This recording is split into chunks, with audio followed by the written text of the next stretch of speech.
environment, that Gaza must be controlled by a revitalized Palestinian Authority.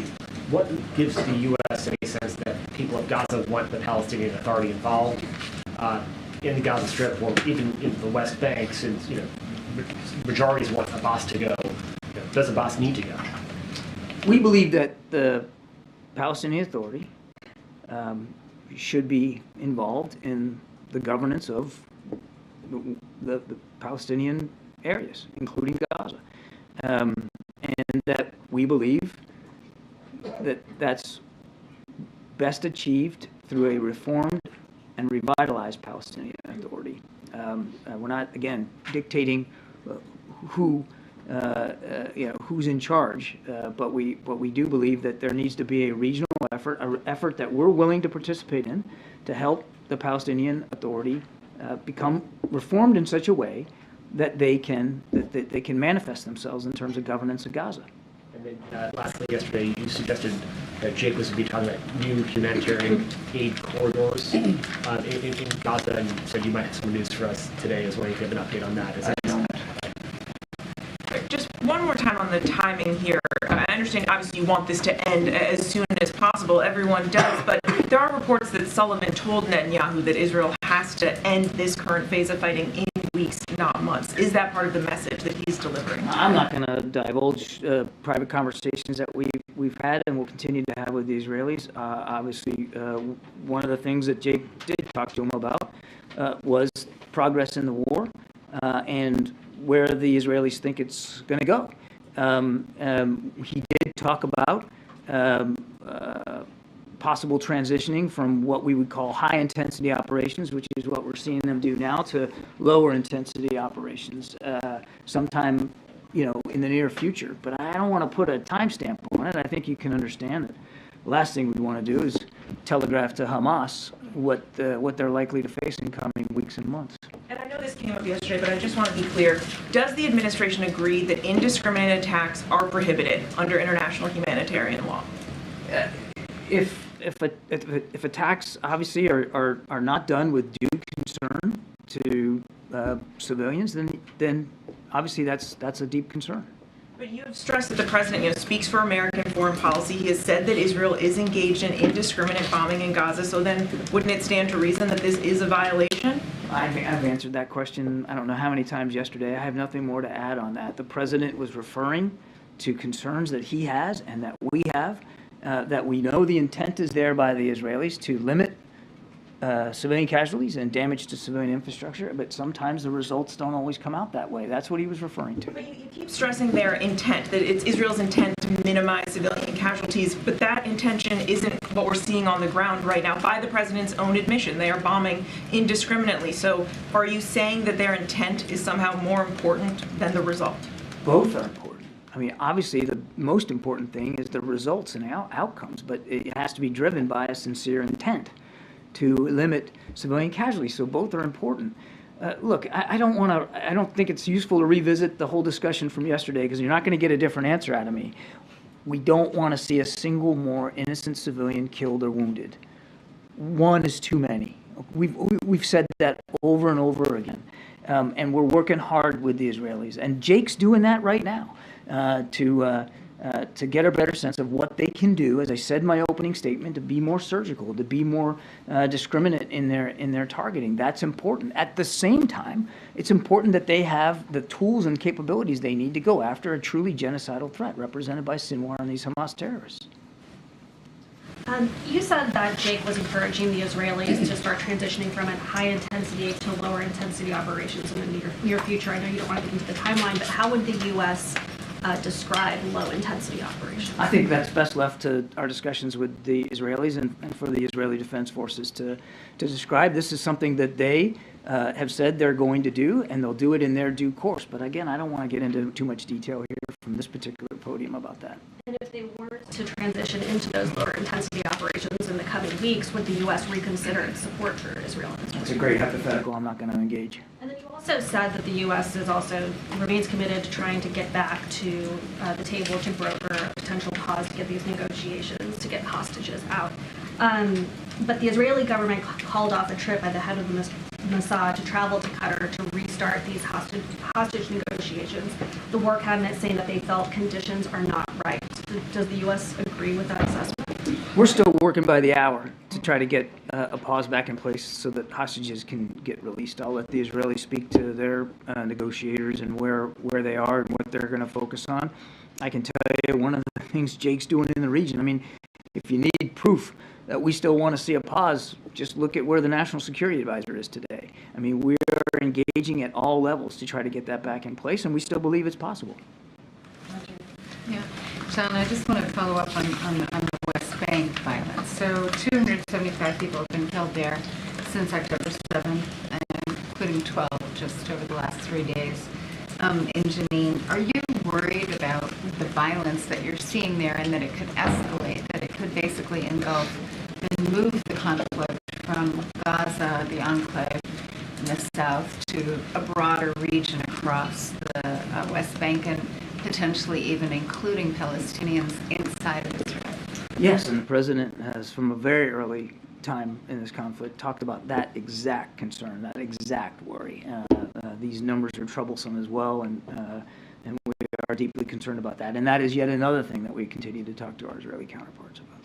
So what exactly is the U.S. plan to sort of help these 2.7 million people that are displaced in Gaza right now? I mean, nearly all of them have been forced from their homes. Winter is coming, it's getting colder, there's no food, people are... That's why, even when the pause fell apart, we continued to urge for a flow of humanitarian aid and assistance that was about at that level. Now, we haven't always reached it every day, but we've been trying very hard to keep that level of assistance up. And we're going to continue to do that. I mean, the United States literally is leading the international effort to get food, water, medicine, and fuel into the people of Gaza. And we know that as winter comes, that's going to be even more important. We're not going to lay off that task. Can you airdrop supplies in? Airdrops can be done, but the best way to do it in Gaza, just because it's so densely populated and so densely urban, the best and safest way to get it in there, in terms of volume as well, is through trucks. Okay, and then just one quick question. Today there was an attack reported on a Maersk cargo ship. Do you know anything more about that? Can you give us any details? I don't have any details on that particular. Are you talking about something in the Red Sea? Yeah. I'm not familiar with that particular attack. On the president's phone call with Turkey and President Erdogan today, can you share any details about their discussion about Turkey's request for the F-16 fighter jets? We'll have a more detailed readout for you here shortly, I think. President appreciated the time that President Erdogan gave them. They certainly talked about a range of issues, including what's going on in the Middle East between Israel and Hamas. They talked about NATO and Sweden's accession, and I do believe just the general support for, again, we'll wait for the readout, but I certainly wouldn't be surprised at all if it was also raised that we continue to support a modernization program for their F-16s. Under the defense budget, are you worried that the extension of FISA, which gives the FBI the power to conduct warrantless spying on surveilling on foreign citizens and Americans who they interact with, do you think that's Americans are also at risk of being spied by the government? Are you talking about 702? Yeah, 702. Yeah.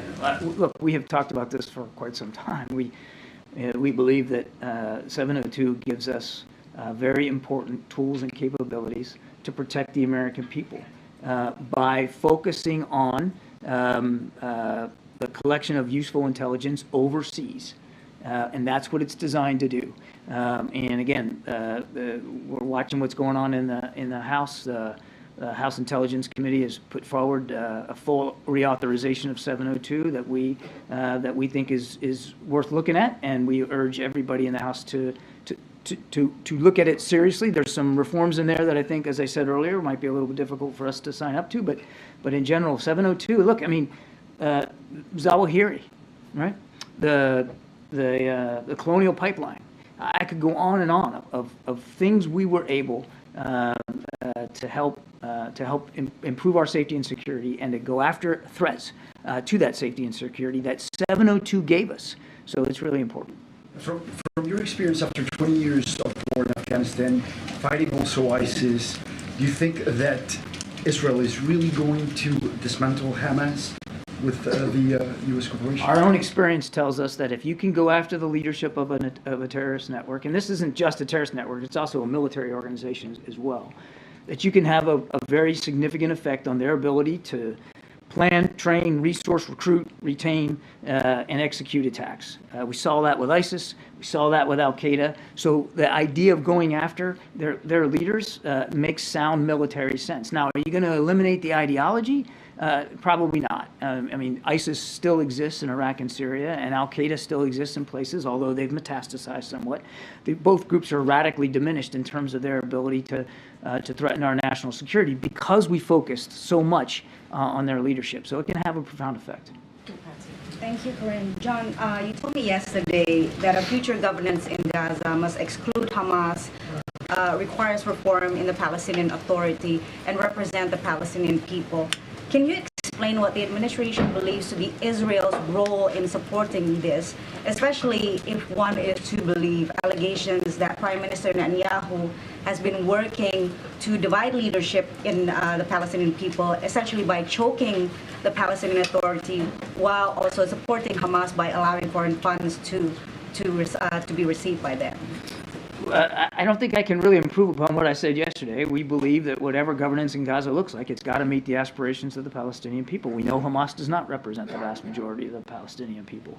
And so what we believe, as I said earlier, is that the best way to get at that kind of governance is through a reformed and a revitalized Palestinian Authority, which Secretary Blinken has spoken to quite well, that we're going to continue to work on. Do you believe that Israel has a role in that, though? Of course, Israel would have a role in helping us move towards that outcome, as well as other regional partners and Arab states in the region as well. And on Jake's visit, with him meeting the Saudis and the administration saying that normalization between Saudi and Israel will bring the goal of a two-state solution together. Can you break that down for me, please? How does that work in the current post-October 7 reality?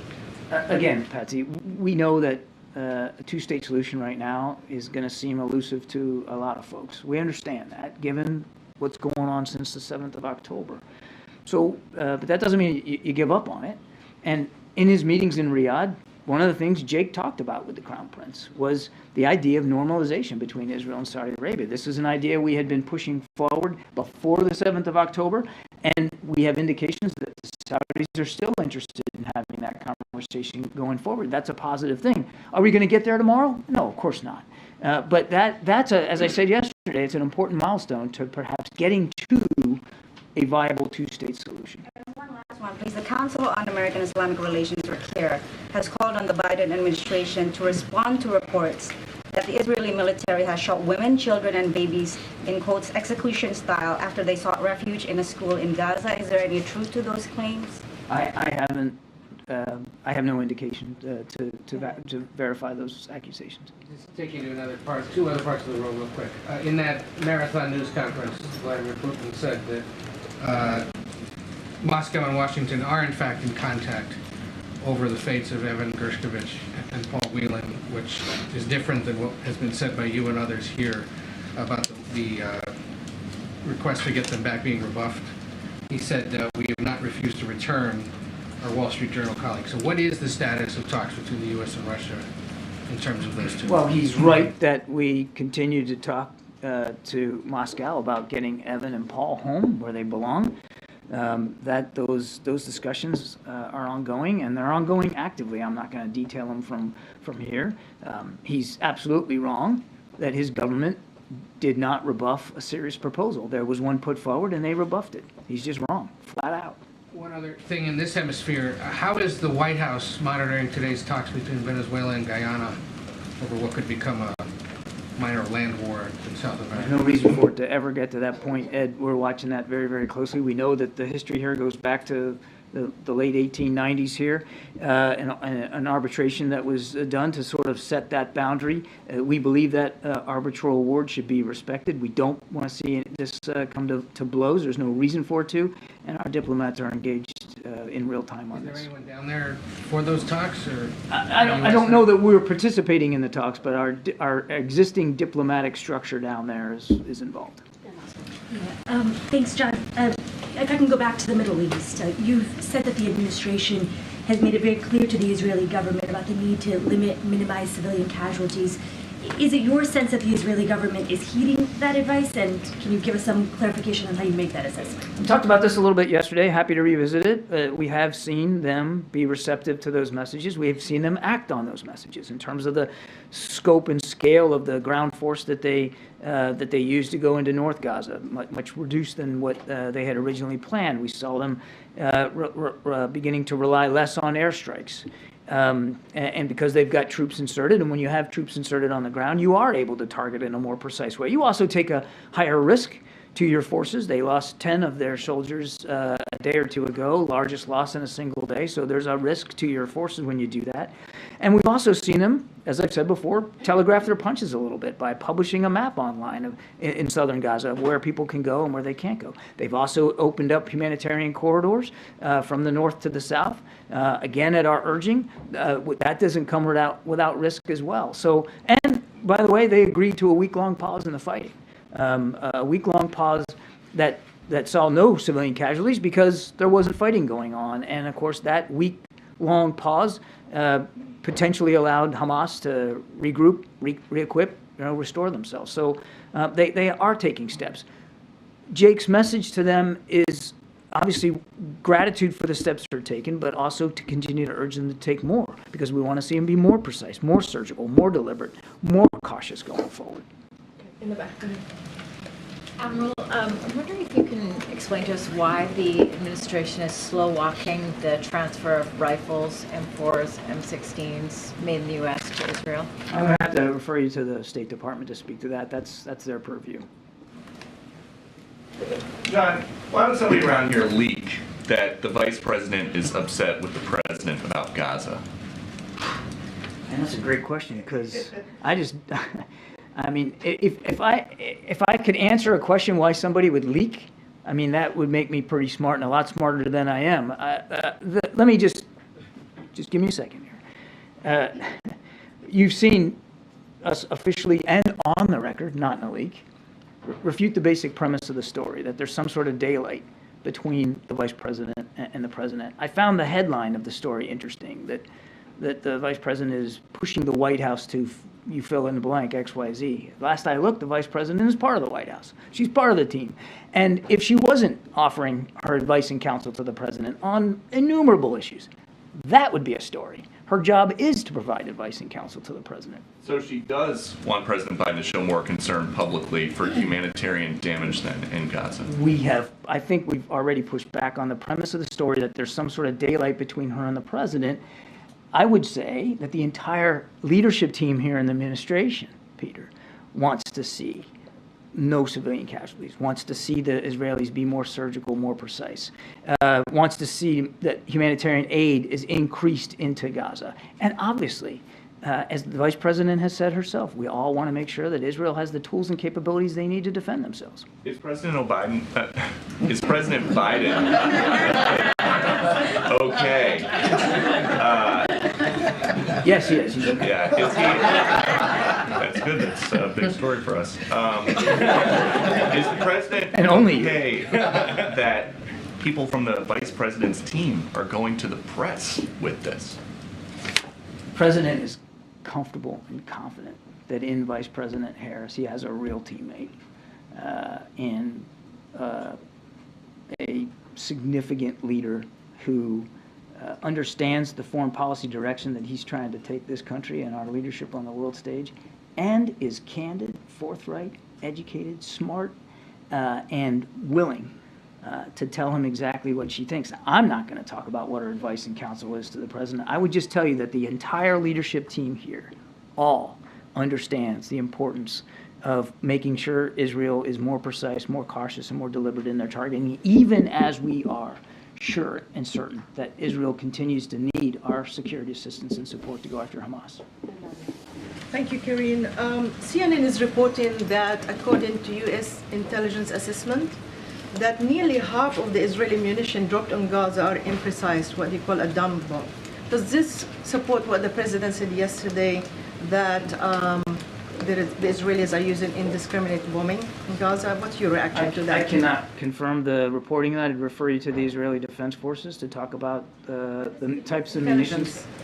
I would refer you to the Israeli Defense Forces to speak to the types of munitions that they're dropping and the strikes that they're conducting. I've said, I don't know how many times here, I'm not going to armchair quarterback every single strike and every single attack that they conduct. Another question. You just said that this war can end if Hamas lay down their arms.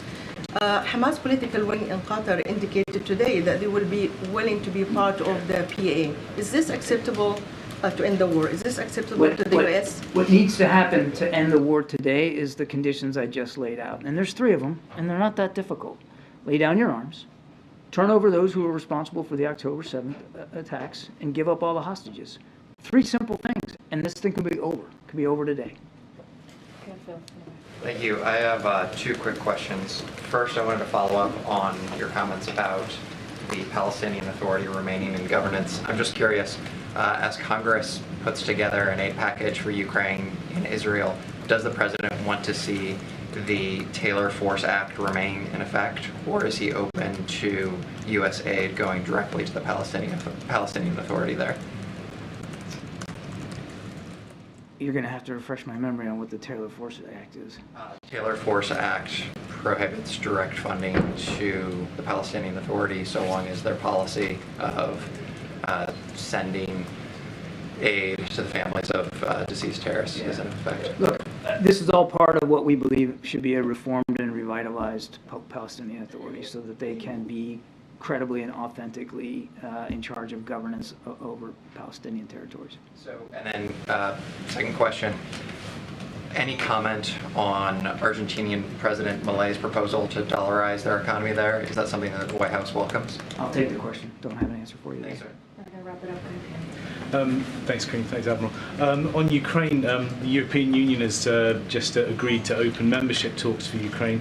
Just wondered if you've got any reaction to that, and also does that mean that Europe might ultimately be a more reliable partner than the United States at the moment, given the current problems with supplemental funding? Europe is already a very reliable partner to Ukraine, and we would fully expect that will continue. There's been terrific unanimity with our European allies about supporting Ukraine. The EU can speak to their decision-making here in terms of inviting Ukraine or not. I'll let them talk about that. That's not something that we would comment on. We are focused on making sure Ukraine, as I said at the top, has what it needs, particularly in these tough winter months.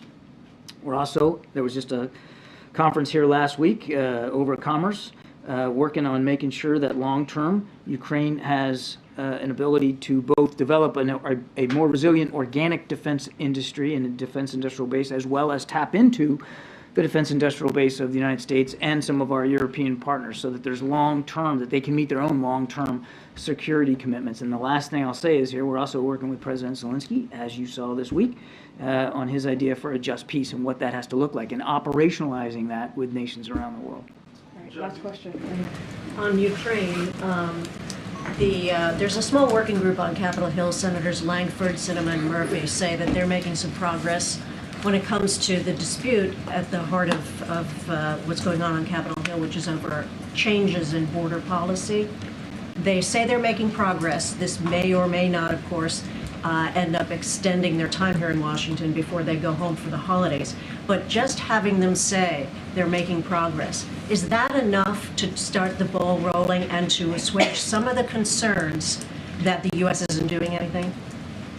Is just saying they're making progress enough to get the ball rolling? In terms of assuaging the concerns about the international community that is watching and trying to follow the U.S. lead regarding aid to Ukraine. I think what will be most effective to that end is actually getting a deal done. And we certainly wouldn't dispute the senators' take that there's progress, and we're going to continue to engage again in good faith in these negotiations. I'm obviously not going to get into the details from the podium, but the process is moving forward, and that's a good thing. But what really will send a strong message, not just to our allies, but to Mr. Putin, who just today said he still wants to wipe Ukraine off the map, is actually getting the funding to support Ukraine. And yes, we recognize that that requires compromise and discussions over border policy as well as border security. And the president and his team were willing to engage in those discussions. Thanks. Thanks, Admiral. Thank you. Okay, go ahead. Thanks, Karine. I heard from Kirby a few minutes ago, get that colorful line, they need our help right now, not after the eggnog. I'm just wondering, Is that wrong? So the White House is sort of trying to amp up the pressure on congressional Republicans, it seems. Why do you think that's an effective strategy? And given that you're saying that the Hill's not doing enough, can you talk about what the president himself is actually doing? We haven't seen him do much. So look, as you know, the president has been in regular contact, regular touch, and he said this with congressional leaders from both sides, from the Republican and Democratic side of the leadership. I'm sorry? Has he talked to the speaker? I'm not going to get into like specifically who he's called, but obviously congressional leaders, right, from the Republican side and also the Democratic side, both parties. And as you know, staff has also been on the Hill. Our staff has been also, his staff has been also on the Hill negotiating on his behalf. And they met on Tuesday. They met again on yesterday. And we believe it's going in a productive place. We believe it's heading in the right direction. We believe that that conversations, that fact that it's continuing, it's encouraging, and we're seeing progress.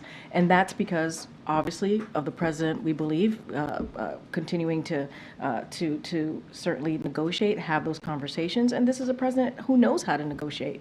We've seen him do it multiple times over the past almost 3 years in this administration, being able to negotiate across the aisle and working on legislation, making things happen on behalf of the American people. Look, it's going in the right way. We understand that we have to find a bipartisan compromise to get this done. And we're talking about the policy side of it and the funding side of it as we talk about the border in relation to the border. And so we're going to continue to have those conversations. It continues on the Senate side.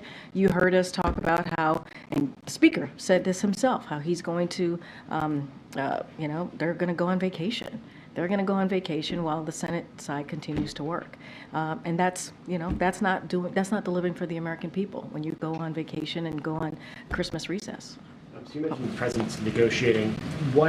How is he a part of these negotiations? Is the White House now is he personally evaluating proposals? So he's in regular touch with congressional leaders. Don't have any specifics. Not going to negotiate from here. Obviously, his staff has been on the Hill yesterday and the day before yesterday and Tuesday and yesterday, having those conversation on behalf of this president, negotiating on behalf of this president. And so that's where we are. It is going in the right direction, we believe, because those conversations continue, and that's what matters as we talk about the border security and moving forward with making sure we get the supplemental done. And going in the right direction, does that mean that a deal gets done when? I don't have a timeline on the deal. Obviously, we needed to get it done before the end of this year. That's our kind of our timeline here, but I don't have a specifics on if it's going to happen tomorrow, the next day. We just know it's going in the right direction, and that's what matters. Okay, JJ. On those Ukraine border deal negotiations, what is your message to those Democratic lawmakers and immigration activists who are worried that the White House is giving up too much in these negotiations? So look, we've been in constant communication with Democrats and obviously the Congressional Hispanic Caucus. I know that they have put some concerns out there or been very clear about their thoughts. Don't have anything to read out on those conversations. Look, here's what the president believes. He believes we need to fix what's happening with the broken immigration system. He believes that needs to get done, that needs to get fixed, and he's willing to find a bipartisan compromise to get that done. And that's the direction and that's the path that we're taking to try to figure out how do we fix this broken immigration system, something that he has been really talking about since day one with his comprehensive immigration legislation that he put forth. And so that's the direction this conversation is going in. How do we find a bipartisan compromise to get this done as we talk about the policy and the funding as it relates to border security? Got it. Thanks. I want to ask you about inflation. So you mentioned the price of eggs, milk, and gas are down over the past year, but what do you say to Americans who are looking at the month that President Biden came into office, eggs are up 24%, milk is up 17%, all types of gas is up 37%, and the prices overall are up 17%. So the president actually spoke to this not too long ago, I believe on Tuesday, actually, just a couple of days ago, and he says we know there's more work to be done, right? And that things are still unaffordable. And so while the prices, as you just mentioned, of eggs and gas and milk and toys and TVs are down, especially in this time as we're headed into a holiday season, as we're in a holiday season, there's more work to be done. And that's important. And that's why we're fighting to lower insulin. That's why we talk about junk fees and how we can save Americans money, right? That's why we continue to talk about health insurance premiums. That's why the president's going to make an announcement about what we were able to do with one of the provisions that's in the Inflation Reduction Act that only Democrats voted for, not Republicans, in order for seniors to get rebates on their Medicare. So all of those things are truly important. And so that's why he's doing everything that he can to do that. And you have Republicans on the other side of the aisle, right, who are talking about cutting taxes for the wealthy, big corporations, right, who are talking about cutting Social Security, Medicare, Medicaid. So the president's going to continue to fight for the American people, continue to make sure they have a little bit of breathing room. Is there more work to be done? Absolutely. But we have seen some prices go down in all of the products that I just listed. We have. There's still more work to be done, and we're going to continue to do that work. But I want to ask you about right, the transition. And that matters, right? It matters that we're not in. No, wait. It matters. Let's not forget what has been happening almost 2 years now, right? Putin's war right, but that has caused inflation. That has caused prices to go up, right? And so the president took action to make sure gas prices went down, which they have, right?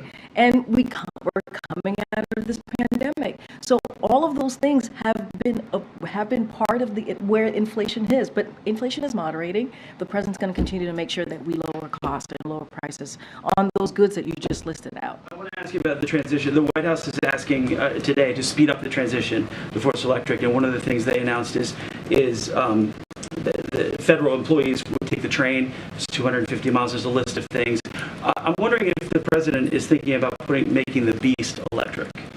So that's certainly a question for GSA and Secret Service, obviously, but we are committed to boosting public and private access to electric vehicles, and today's announcement would save taxpayer dollars and help tackle the climate crisis, but as it relates to the Beast, that's something for GSA and Secret Service to speak to. Members would take the train?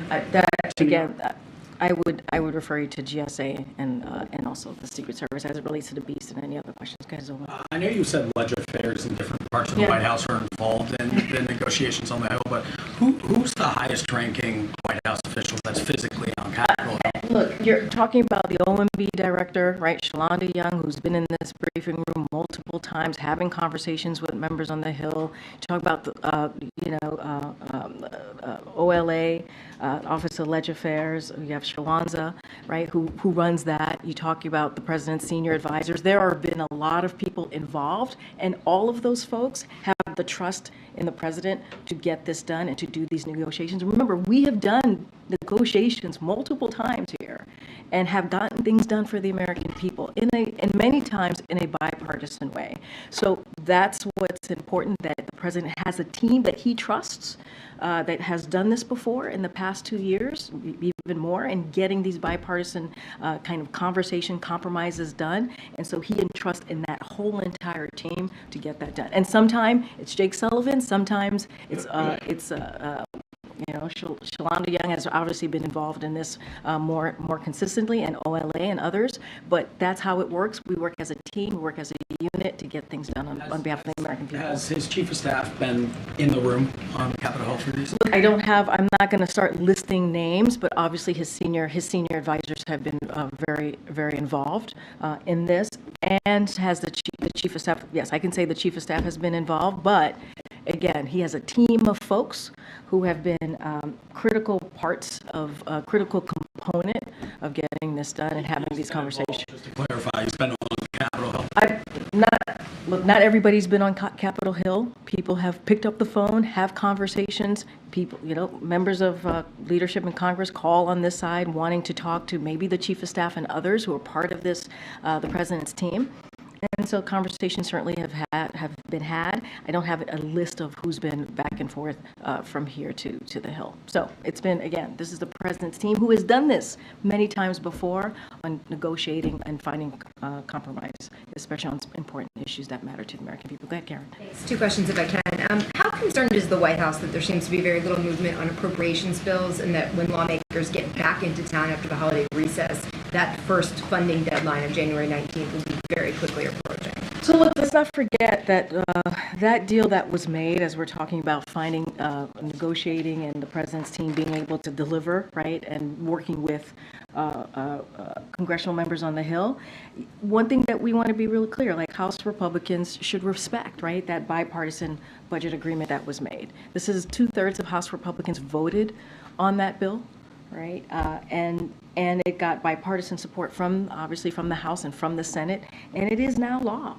It is something that they passed it out of the House, out of the Senate. The president signed it into law, and it is the law law of the land. It is still in effect. So that should be honored, and that certainly it should be that full agreement. They should abide by that full agreement. Second question. This is a local story, but a pretty big local story. Does the White House have any reaction to the possible move of 2 professional sports teams, the Wizards and the Capitals, and what that might mean for the revitalization of downtown D.C. after COVID?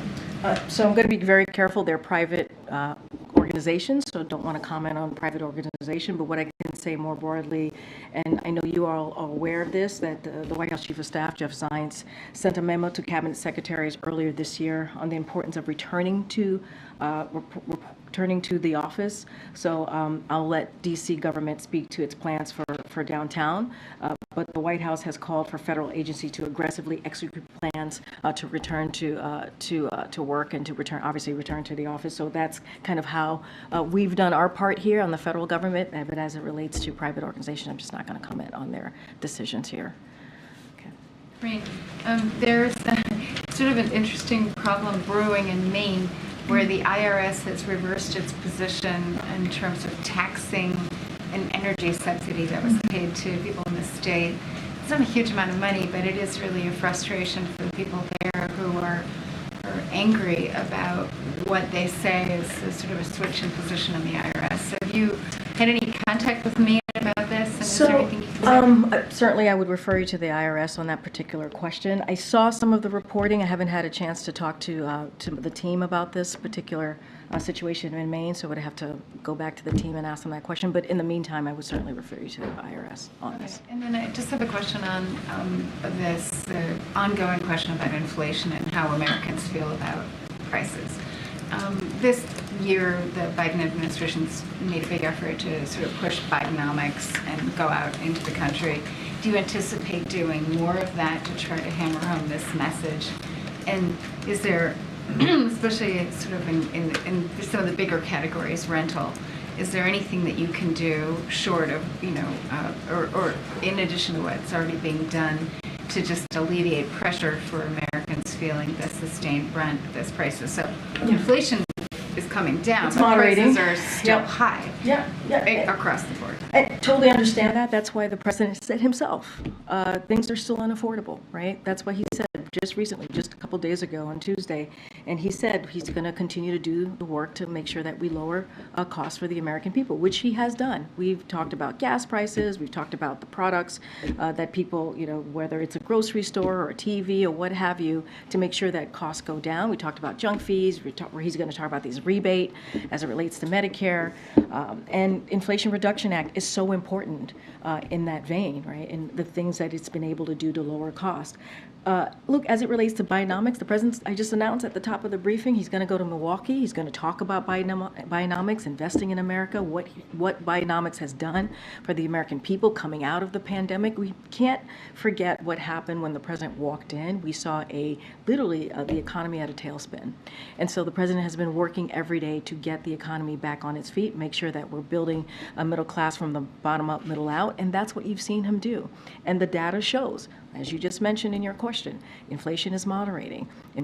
You see jobs created at more than 14 million jobs. Unemployment is at under 4%. All of those things is part of Bidenomics, and you will certainly hear the president talk more about that over the next couple months as we finish out certainly the year.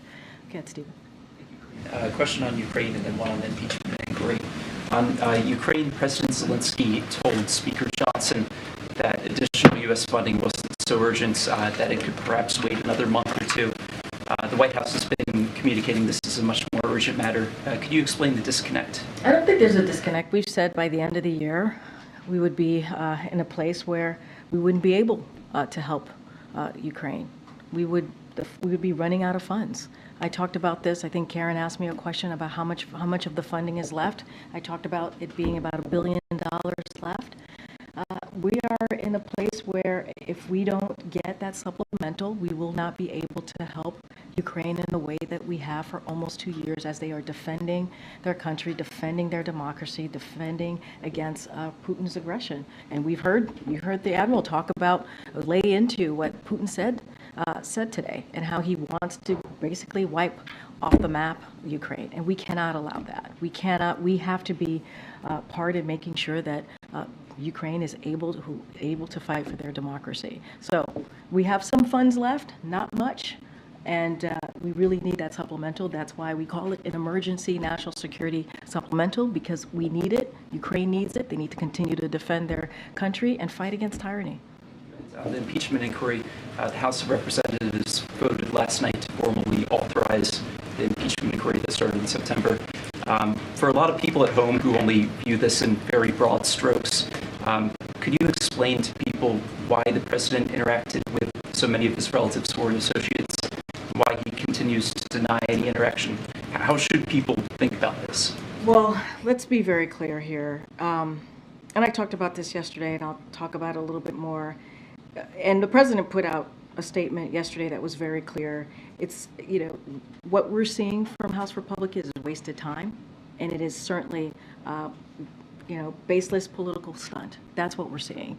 And they're leaving, House Republicans are leaving this week to go, enjoy a nice holiday, right? As most Americans should. But what happened to the funding to Ukraine? You just asked me about Ukraine. They haven't been able to get that done. They haven't been able to help us fix what's going on at the border. They haven't been able to get that done. They haven't been able to start a conversation on how we're going to avert a shutdown in January. They haven't been able to do that. And so, look, there's been zero evidence. Zero evidence. You can ask me about engagement and what the president has done with his family in conversation, but there's no evidence. But there's no evidence. There is no evidence that the president has done wrongdoing. There's none. Absolutely none. None. And that is just a fact. You've heard it from Republicans themselves. So they're wasting their time. Instead of doing the work on behalf of the American people, they go after the president's family. That's a waste of time. Is there an easy way to counter the central message, though, that the president interacted with associates and has been lying about it since? The president's not lying about anything as it relates to what House Republicans are trying to do. It is baseless. It is a political stunt, and it has not proven that the president has done anything wrong. Anything wrong. And so they are wasting their time. They are wasting the American people's time. And what they should be doing is the things that I just listed. They're going to go home, but they haven't taken care of what we need to make sure that we are helping Ukraine. There's going to be potentially a shutdown next month. They have done nothing to avert that shutdown. Go ahead.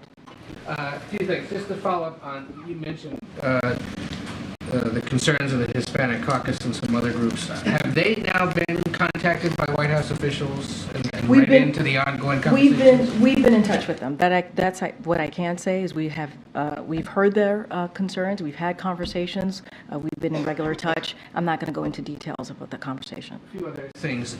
You keep mentioning how the House has left town.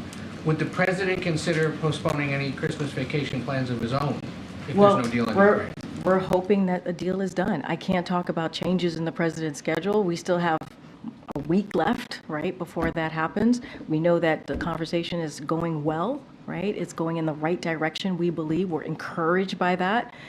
The president's team was on the Hill yesterday and also today, and I'm sorry, also Tuesday.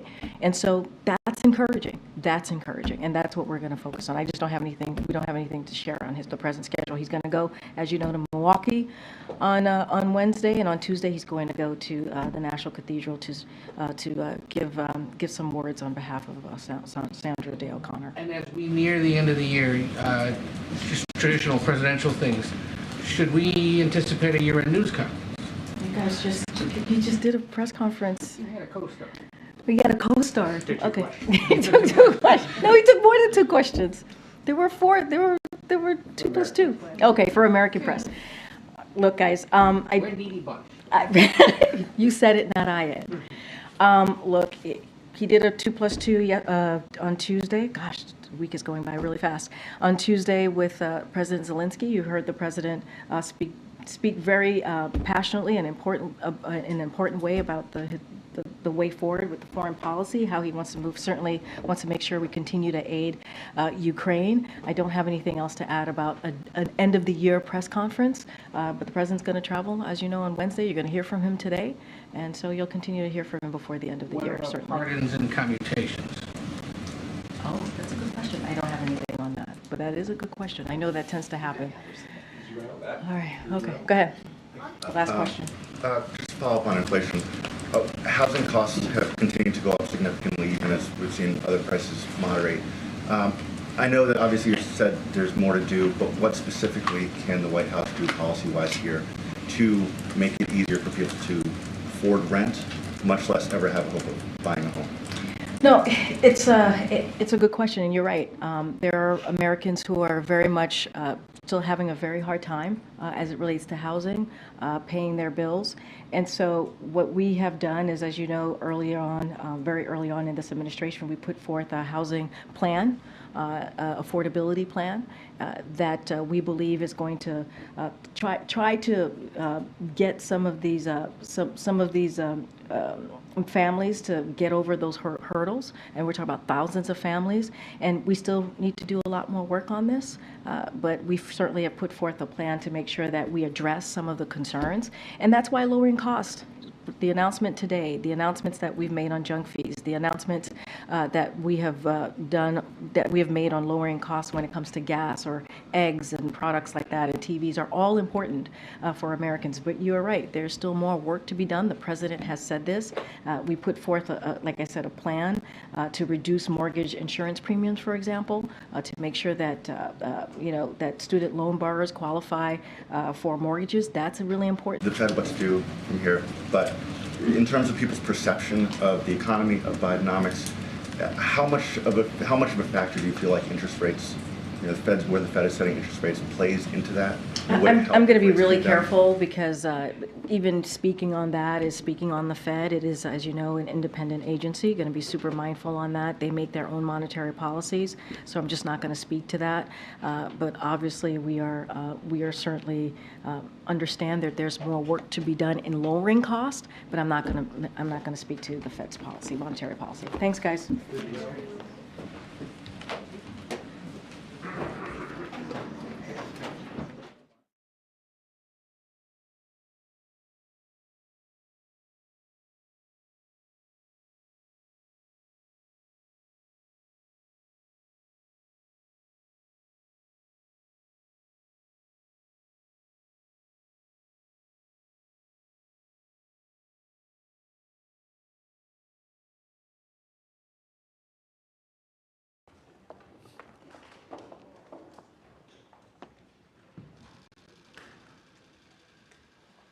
Please, have a seat. President Zelensky, it's an honor to welcome you back to the White House. When President Putin launched his brutal total invasion of Ukraine in February of 2022, and Russian tanks rolled over the border toward Kyiv, there were those who thought Ukraine wouldn't survive for a month.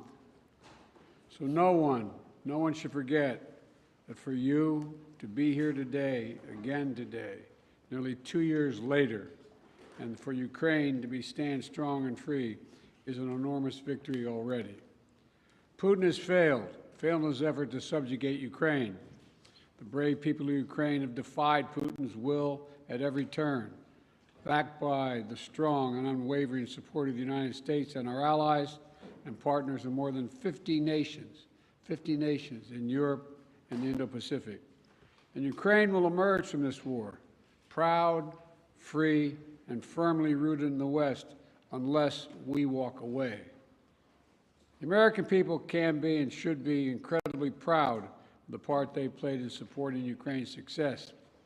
We'll continue to supply Ukraine with critical weapons and equipment as long as we can, including $200 million I just approved today in a critical needed equipment, additional air defense interceptors, artillery, and ammunition. But without supplemental funding, we're rapidly coming to an end of our ability to help Ukraine respond to the urgent operational demands that it has. Putin is banking on the United States failing to deliver for Ukraine. We must prove him wrong. The United States and Congress must, as I asked last week, it's stunning that we've gotten to this point. You know, we need to fully appreciate how it's wrong, how this is being viewed around the world and being used by Russia. Russian loyalists in Moscow celebrated when Republicans voted to block Ukraine aid last week. The host of a Kremlin-run show literally said, and I quote, "Well done, Republicans. That's good for us," end of quote. Let me say that again. This host of a Kremlin-run show said, "Well done, Republicans. That's good for us." That's a Russian speaking. If you're being celebrated by Russian propagandists, it might be time to rethink what you're doing.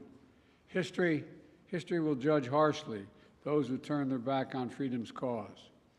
Today, Ukraine's freedom is on the line, but if we don't stop Putin, it'll endanger the freedom of everyone, almost everywhere. Putin will keep going, and would-be aggressors everywhere will be emboldened to try to take what they can by force. Mr. President, I'll not walk away from Ukraine, and neither will the American people. A clear bipartisan majority of people across the United States and in Congress support your country. They understand, as I do, that Ukraine's success and its ability to deter aggression in the future are vital to security for the world at large. And I have repeatedly made clear from our first day in office, we also need Ukraine to make changes to fix the broken immigration system here. We also need Congress to make the changes to fix the broken immigration system here at home. My team is working with Senate Democrats and Republicans to try to find a bipartisan compromise, both in terms of changes in policy and provide the resources we need to secure the border. Compromise is how democracy works, and I'm ready and offered compromise already.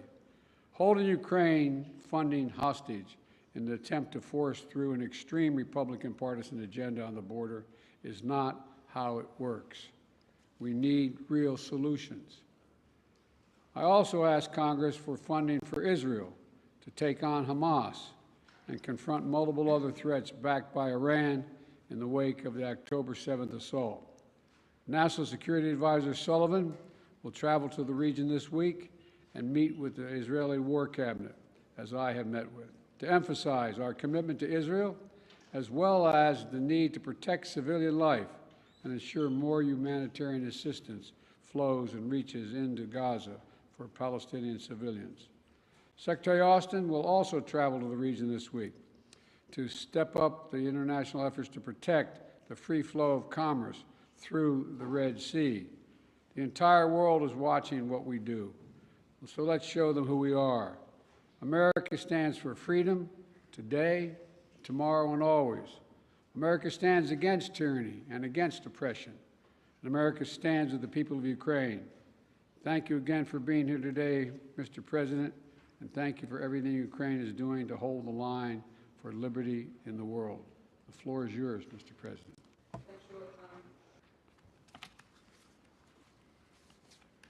Thank you very much, Mr. President. Dear journalists. I'm glad to be here and personally thank you and tell you how Ukraine values what we've achieved together, defending life and freedom. In Ukraine, we are fighting for our country and freedom, and also in Europe, we say for our freedom and yours. And this motto resonates not only in our country, not only in our hearts, not only in Ukraine, but also in Poland and Baltic states, Moldova and others. When freedom is strong in one country, it is strong everywhere. When it burns in one soul, it presents its merits to others. Ukrainians have twice led revolutions this century, defending freedom. For nearly 2 years, we have been in a full-scale war, the biggest since World War II, fighting for freedom. We stand firm, no matter what Putin tries. He hasn't won any victories. Thanks to Ukraine's success in defense, other European nations are safe from the Russian aggression, unlike in the past. Ukraine can now tackle the Russian dictatorship, so our children and other nations won't have to shed their blood and sacrifice lives defending against Russian aggression.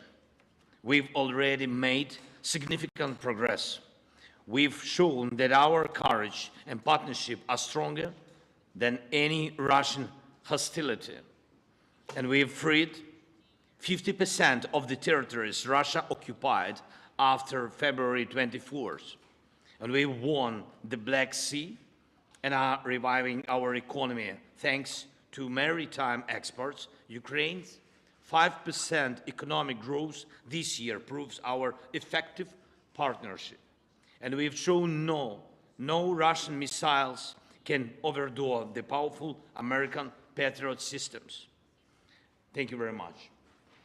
And even during war, we are reforming our country and strengthening our institutions. Today, President Biden and I discussed how to increase our strength for next year. First, air defense and destroying Russian logistics on Ukraine's land. Mr. President, thank you very much for your supporting us. And in these areas, like our victory in the Black Sea, we aim to win the air battle, crushing Russian air dominance. This will intensify our ground advantages in 2024 with our control of the skies. Who controls the skies controls the war's duration. And today I would like to thank, of course, for yet another significant defense package with our defenders value very much.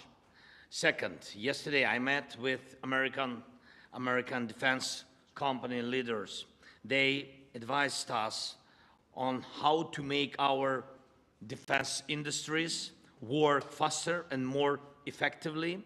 Thank you, President Biden, for this important initiative we started with you.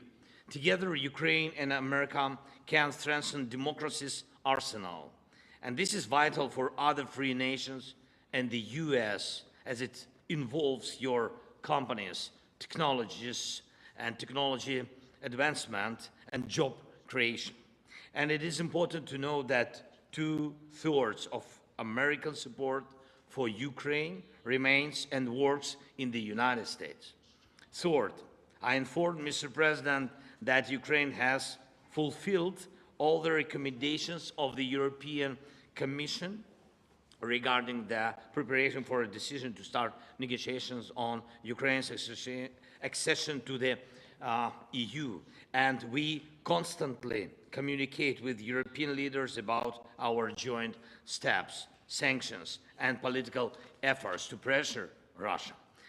American leadership is crucial, is keeping this unity together, a unity that serves the entire free world. And I thank America for new sanctions. And today we discussed Putin's further isolation and making him pay for his aggression. It's very important that by the end of this year, we can send very strong signal of our unity to the aggressor and the unity of Ukraine, America, Europe, the entire free world.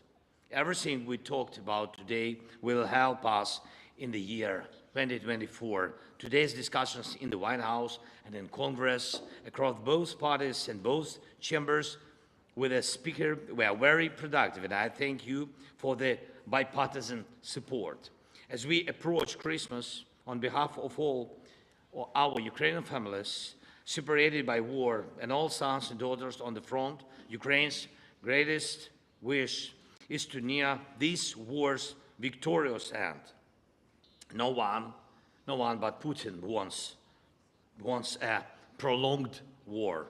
We dream of a Christmas in a peacetime, of course, and we are working to turn our battlefield success into peace.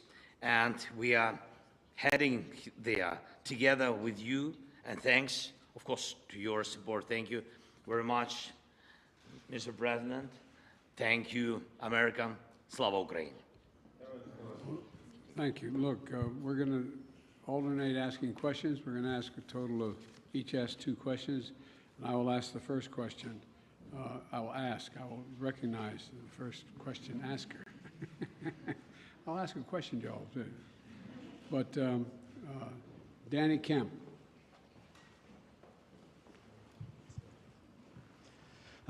Thank you, Mr. President. For President Biden, Ukraine's counteroffensive has stalled in recent months. Congress is blocking aid, and Vladimir Putin appears ready to just wait things out. So what is the strategy for the US and Ukraine next year to try and turn this around? And if that fails, at what point do you say to Ukraine, as a friend, that it is perhaps time to start looking at peace talks? And for President Zelensky, welcome back to Washington. Can I ask you, did you hear what you wanted to hear from Congress and from President Biden? Or are you indeed more worried than when you got here? Thank you very much. Well, let me answer the question first. Let's put this in perspective. Remember how far Ukraine has come. Russia's failed thus far in trying to erase Ukraine from the map and subsume it into Russia. Ukraine has taken back more than 50% of its territory seized since February of 22. And it's pushed back the Russian Navy so Ukraine can export grain and steel to the world through the Black Sea. And thanks to the incredible courage of the Ukrainian people and the bipartisan support from our Congress, but it's not just American support. There are more than 50 countries helping Ukraine with military, economic, and humanitarian assistance. 50.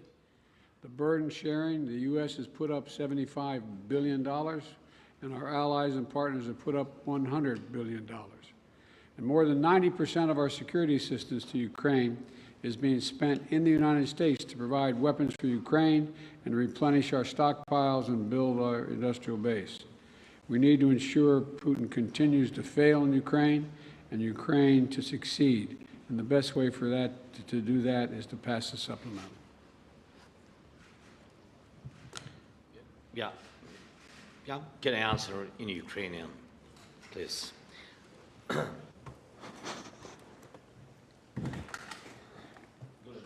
Thank you. First of all, I would like to add to the words of Mr. President Biden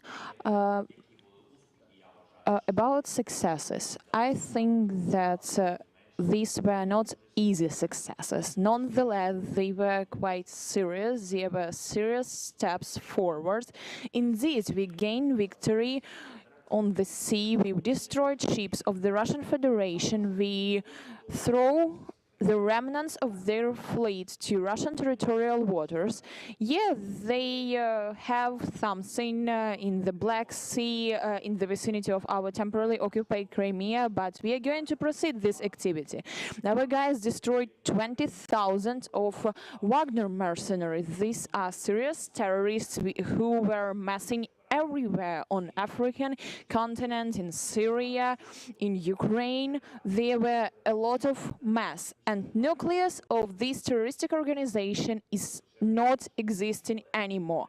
Yes, we had a lot of problems, but nonetheless we were able to do this. Moreover, Russia were not able to seize any part of our territory, any village, any town. I'm not talking about large cities. And we are going to proceed with this. It is goes without saying that we have objective, we have clear plan, but if you allow me, I am not able to tell you on public on the details of 2024 operations.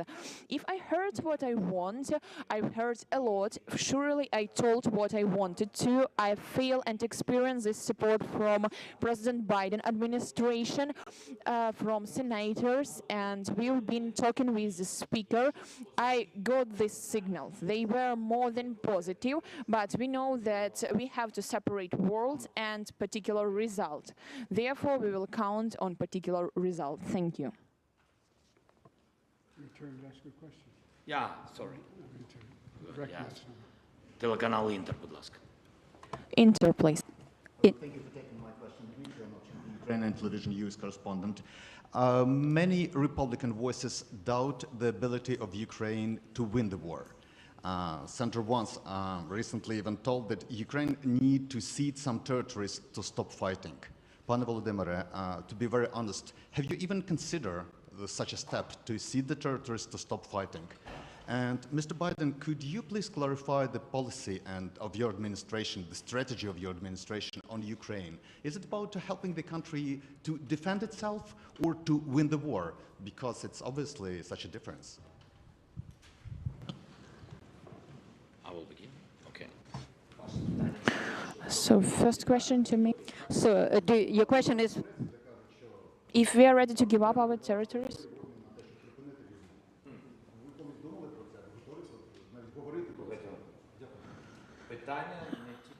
The question is not only about our words or thoughts. The question is about for what we are ready and for what we are not. How Ukraine is able to give up its territories. That's insane, to be honest. We are mentioning God very often. That's not about Christianity. We have our people there, we have our families there, we have children there. That's a part of Ukrainian society, and we are talking about human beings. They are being under tortures, they are being raped, and they are being killed. And those voices which offers to give up our territories, they offers as well to give up our people. That's not a matter of territory, that's a matter of lives, of families, of children, of their histories. I don't know whose idea it is, but I have a question to these people if they are ready to give up their children to terrorists. I think no. We want to see Ukraine win the war, and as I've said before, winning means Ukraine is a sovereign, independent nation, and that can afford to defend itself today and deter further aggression. That's our objective. Trevor, Reuters. Thank you, sir. First, a question for both of you. Given the Republican skepticism of the Ukraine effort, do you worry that a second term for President Trump would be the end of an independent Ukraine? That's for both of you. And then for you, President Biden, just an update, if you could, on the situation in Gaza, on the reports that Israel has begun flooding Hamas tunnels, and just the offensive in southern Gaza generally. How long do you think that operation should last? Thank you. First of all, with regard to political support for Ukraine, there is a strong bipartisan political support for Ukraine. Small number of Republicans who don't want to support Ukraine, but they don't speak for the majority, even the Republicans, in my view. We're in negotiations to get funding we need, not to promise, not making promises, but hopeful we can get there. I think we can. And you're right, the world's watching what we do. Would just send a horrible message to an aggressor and allies if we walked away at this time, and it would hurt our national security. You want me to answer the other question as well? With regard to, say it again? Sorry, so the question was just if you could talk a little bit about the Gaza operation, Israel flooding Hamas tunnels, and if you've had conversations with Bibi Netanyahu about how long that operation should last.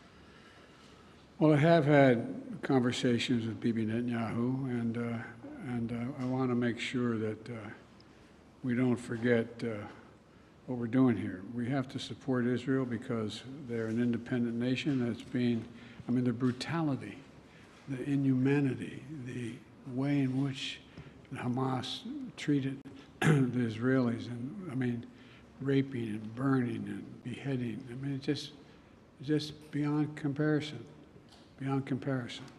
And to anything else that I've seen since I've been here, and I've been around for a long time. But I think that we have made it clear to the Israelis, and they're aware, that the safety of innocent Palestinians is still of great concern. And so the actions they're taking must be consistent with attempting to do everything possible to prevent innocent Palestinian civilians from being hurt, murdered, killed, lost, etc. And look, it doesn't lessen the responsibility going after Hamas to innocent Palestinians and Hamas. Look, we have a responsibility to protect citizens and ensure they have access to humanitarian assistance. That's why I've worked so hard with our Arab friends as well as the Israelis to get humanitarian assistance into Israel, literally getting up to 140 trucks loaded with gear, loaded with food, loaded with everything that is needed by the Palestinians, including fuel. So, you know, Israel has stated its intent to fulfill these responsibilities. It's very difficult. With regard to the flooding of the tunnels, I'm not, well, there is assertions being made that there's quite sure there are no hostages in any of these tunnels, but I don't know that for a fact. I do know that, though, every civilian death is an absolute tragedy, and Israel stated its intent, as I said, to match its words with its intent with actions. That's why I was talking about today.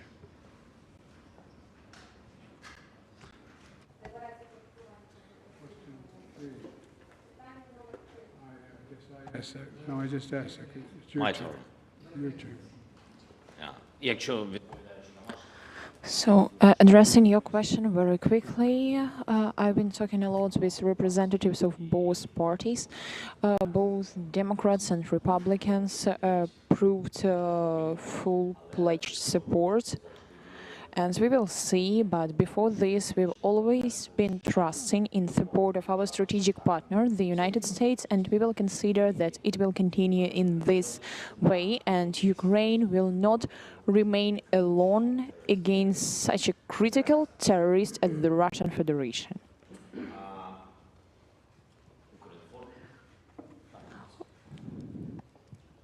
Thank you so much. My name is Yaroslav Dovopol, Ukrinform News Agency, Ukraine. Next summer, the United States will host an anniversary NATO summit in Washington, D.C., which raises a lot of hope, especially for Ukraine.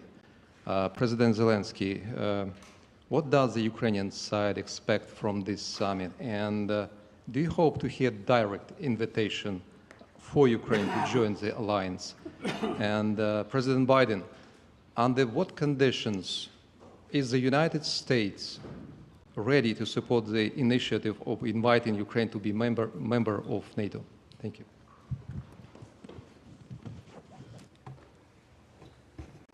Thank you for your question. I will answer very quickly on this very complicated question. We are not allies till now. We are not we are allies, but we are not members of NATO. So that's why I think I will pass this question to our big friend, President Biden. Well, look, I'm very proud that how strong and unified NATO has become, and now it's even larger. Putin wanted the federalization of NATO when I met with him in Geneva right after I was elected. And he's gotten the NATOization of Finland instead. And NATO will be in Ukraine's future, no question about that. But as we said in Vilnius, Ukraine will become a member of NATO when all allies agree and conditions are met. Right now, we have to make sure they win the war. And, we launched a joint declaration of support alongside President Zelensky and the G7 leaders in Vilnius, outlining a long-term commitment to supporting Ukraine's defense needs. We also hosted a defense industry conference last week here in D.C. to get that critical work done. So it's a step at a time. Thank you all very, very much. This concludes the, thank you, everybody. Thank you, everyone. This concludes the press conference. Thanks, everybody. Thanks, everybody.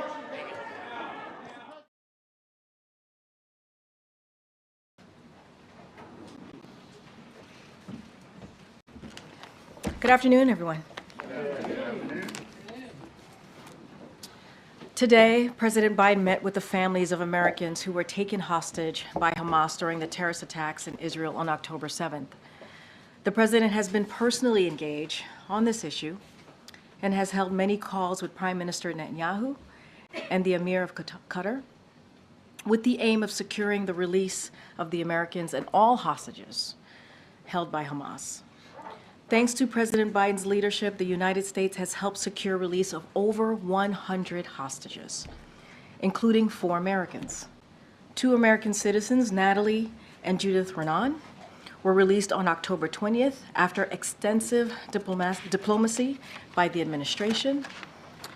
After further diplomatic efforts, 4-year-old Abigail Mor-Idan, whose parents were killed by Hamas, and whose mother was American, was released on November 26. Under the same deal, American citizen Liat Benin, a high school teacher and a tour guide for Israel's Holocaust Museum, was released on November 29th. But as the president has said himself, we will not stop until we bring all Americans being held hostage home. As you all heard the president say yesterday, the American people will not walk away from Ukraine in its battle for freedom against tyranny.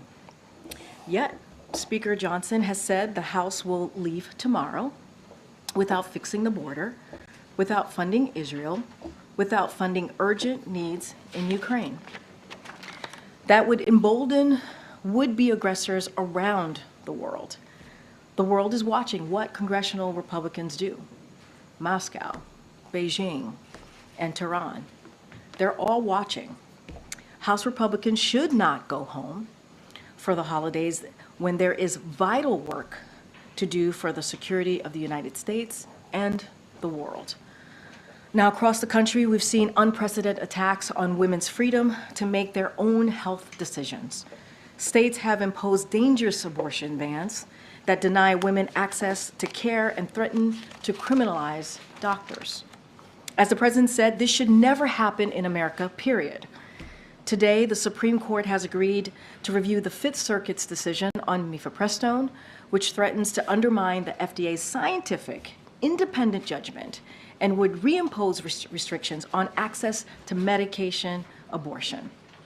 President Biden and Vice President Harris will continue to fight to defend women's ability to access reproductive care. Today, Vice President Harris convened 100 state legislators to announce our Safer States initiative to reduce gun violence and save lives.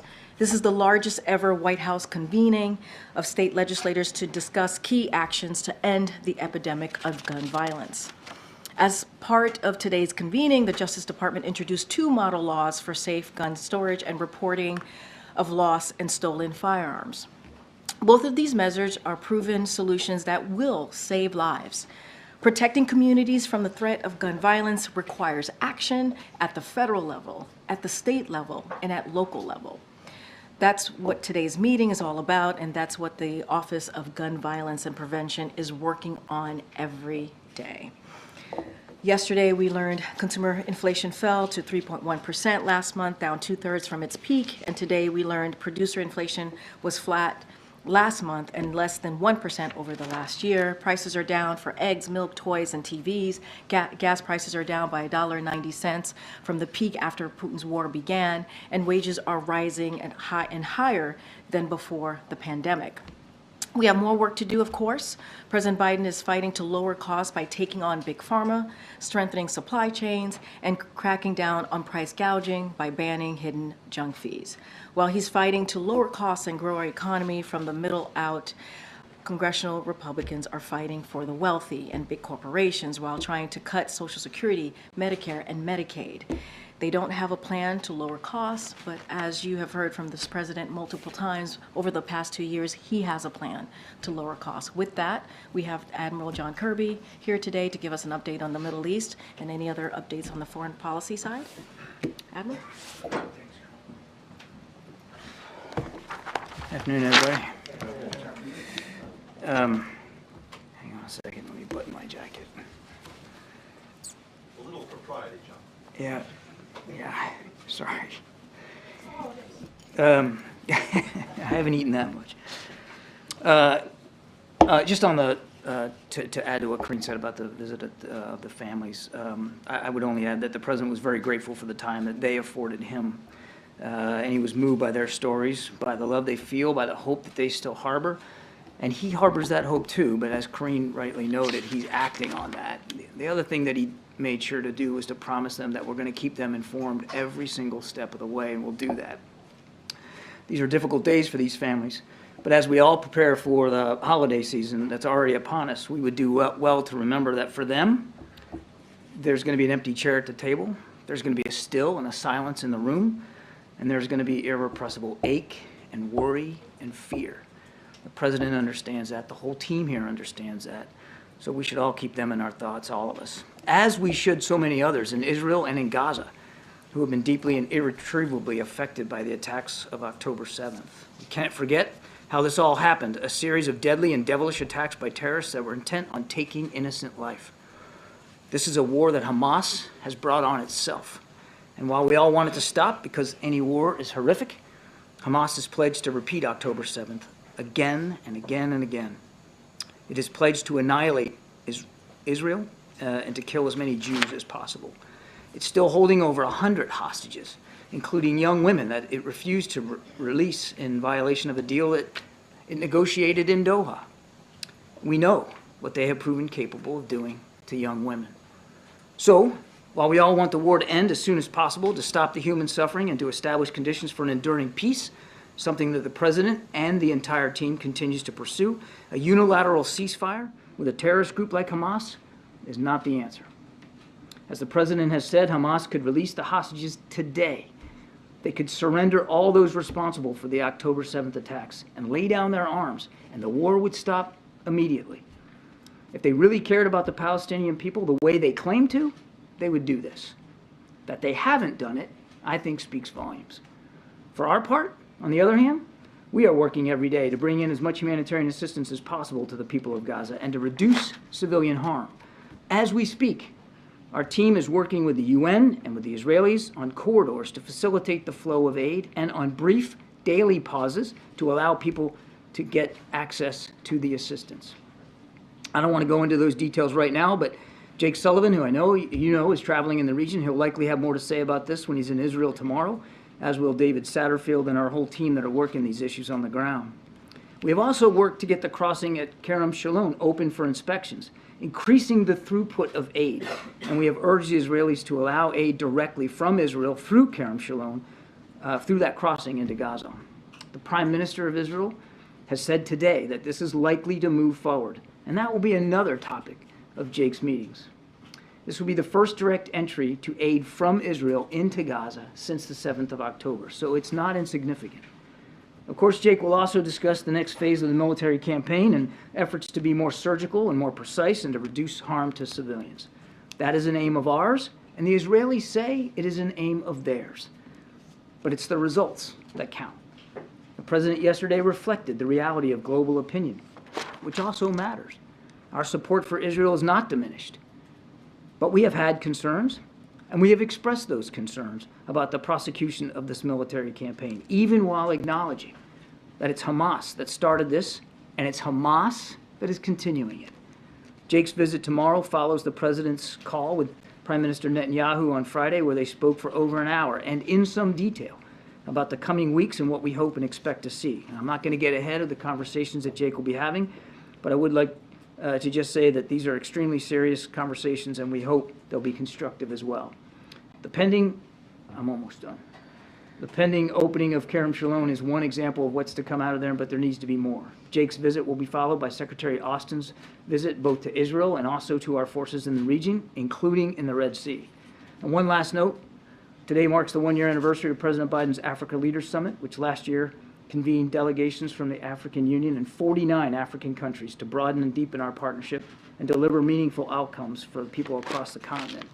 Over the last year, we've made significant progress on the summit commitments, welcoming the African Union to the G20, closing more than 500 trade and investment deals valued at more than $14 billion, and elevating our work on infrastructure, digital transformation initiative, and diaspora engagement. And this is just the start.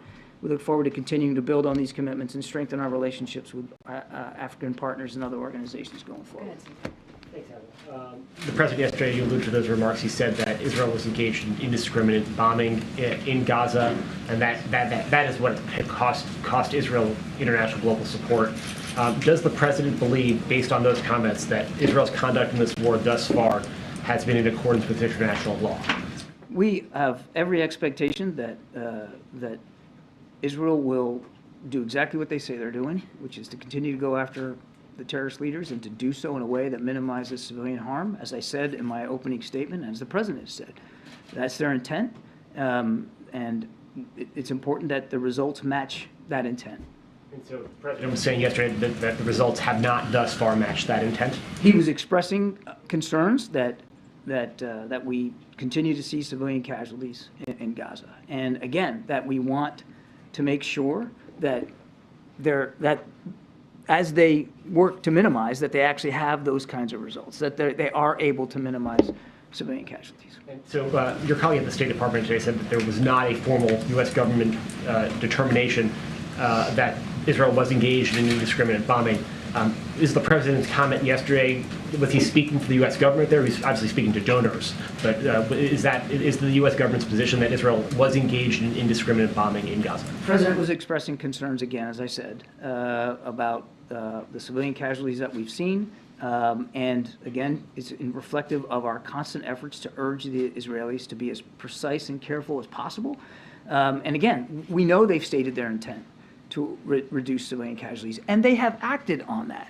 I mean, the way they went into the north in a much smaller force than they had said they were going to do or planning to do, by publishing a map online so that people know where to go, by agreeing to additional now daily pauses in the fighting. I mean, they are making efforts and they are taking steps, but we want to see, of course, we want to see more results in that regard. That's what he's referring to. The president in that same fundraiser said that Israel needs to make a change to its government. What exactly did he mean by that? Does he mean that Netanyahu has to go? The president realizes that Israel is a powerful, vibrant democracy, and any change in the government is going to have to be determined by the Israeli people. Thanks, I appreciate it. If the president believes Israel is engaging in indiscriminate bombing, wouldn't there be an obligation from the U.S. to put new conditions on military aid? Every bit of security assistance we give any other country always comes with the expectation that the law of armed conflict is going to be respected and obeyed. As I said earlier, we're not going to assess every single airstrike here from this particular podium. That wouldn't be appropriate.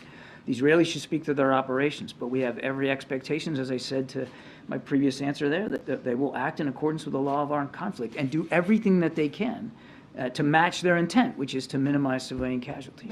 But if they aren't, then isn't there an obligation for the U.S. to change the way that it's delivering military aid? That's a hypothetical that I'm not prepared to engage in right now. Hypothetical if he's saying indiscriminate bombing. That's a hypothetical I'm not going to engage in. We have expressed our concerns, the president has, publicly and privately with the Israelis, about the need to reduce civilian casualties, and we're going to continue to do that. I expect you'll you'll see Jake address this too when he's in the region. And on the hostages, is there a concern that hostages could be held in tunnels that are potentially being flooded? Well, some of the hostages come out and said that they were held in tunnels, so it's not beyond possibility that Hamas could be holding at least some of them in tunnels as they move them around, which we have to expect that they'll do. But if you're asking about the flooding specifically, I'm not going to speak for Israeli military operations. They should speak to that. I would just say that we all need to remember the particular extra difficulty that they have going after a group like Hamas, which is a terrorist group, but it also has sort of a military structure to it, and they deliberately tunnel under civilian infrastructure to allow for the movement of their fighters and for storing equipment and things. That adds an extra burden on the Israelis. And I would just say again, without confirming these reports about flooding, that as we've said before, we recognize their right and responsibility to go after Hamas, which is posing a particularly tactically difficult problem for them by using tunnels, but to do so in a way that reduces damage to civilian infrastructure above the ground and certainly reduces any chance of civilian casualties inside those tunnels, which would include hostages. Thanks, Karine. Does President Biden want Bibi Netanyahu to get rid of hardliners in his government? It's not for us to dictate terms to a foreign sovereign government. Israel's a democracy, and the Israeli people get to decide what that government looks like, and they did. And we respect that. That's what democracy is all about. We're not dictating terms to the Israelis one way or the other. What did he mean yesterday when he said he wanted Netanyahu to change? Was he talking about getting more aid in? Was he talking about more surgical strikes? Was he talking about hardliners? What was he referring to? It's up to the Israeli people to determine who is going to represent them in their government. The president has, of course, been very candid about some of the concerns that we had about like judicial reform in the country and where the cabinet was going on certain issues. And he expressed those concerns as a real friend of Israel, somebody who loves and respects Israel and has for his whole public life, that we want to see Israel, whatever they decide to do, to move forward with the broadest consensus possible. And it's in that spirit that he's talking about it. And just a quick one on Jake's trip. Is he planning to visit elsewhere in the region? And what will his message be to the Israeli war cabinet in terms of any kind of schedule for the Gaza conflict? I don't have any other specific stops to speak to today. That said, it is likely that he will make other stops in the region. It won't just be going to Israel. We'll have more to say about that when we can. And his message, again, I don't want to get ahead of him. I certainly want to do that. He'll have a chance to talk publicly while he's in the region, but clearly he's going to talk to them about progress on the battlefield, how it's going. He's going to talk to them about reductions in civilian harm. He's going to talk to them about trying to get another pause in place so that we can get more hostages out. He's going to talk to them about the need to get humanitarian assistance, keep that flowing. It has been flowing even when the pause stopped, and I think he'll explore opportunities to see if we can increase that. Again, possibly, hopefully, through Kerem Shalom. Thank you, Admiral. You're being asked these questions because the president has a tendency to say things about foreign policy and leave them hanging, and we don't get to ask him to clarify himself, so apologies if this gets pedantic for people listening. But did he misspeak yesterday when he said that Israel was carrying out indiscriminate attacks? You had the opportunity to hear him yesterday on foreign policy when he stood next to the president of Ukraine, so I take issue. I'll take issue with the premise of that question, but the president speaks for American foreign policy. The president speaks and has spoken, Ed, about our concerns over civilian casualties in Gaza and about urging our Israeli counterparts to be more careful and more deliberate. You just said he speaks for foreign policy, and he said yesterday that there were indiscriminate attacks, which to the rest of the world is a war crime.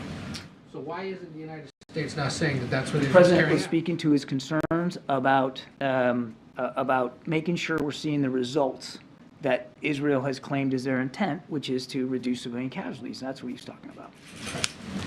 Thank you, Karine. John, I'm sorry. It seems that this interaction between you and my colleagues. It seems that to me the president is making some pretty clear signals to the Netanyahu government, but it seems like you're trying to walk it back. I mean, I don't know if that's correct or not. So please walk me through it.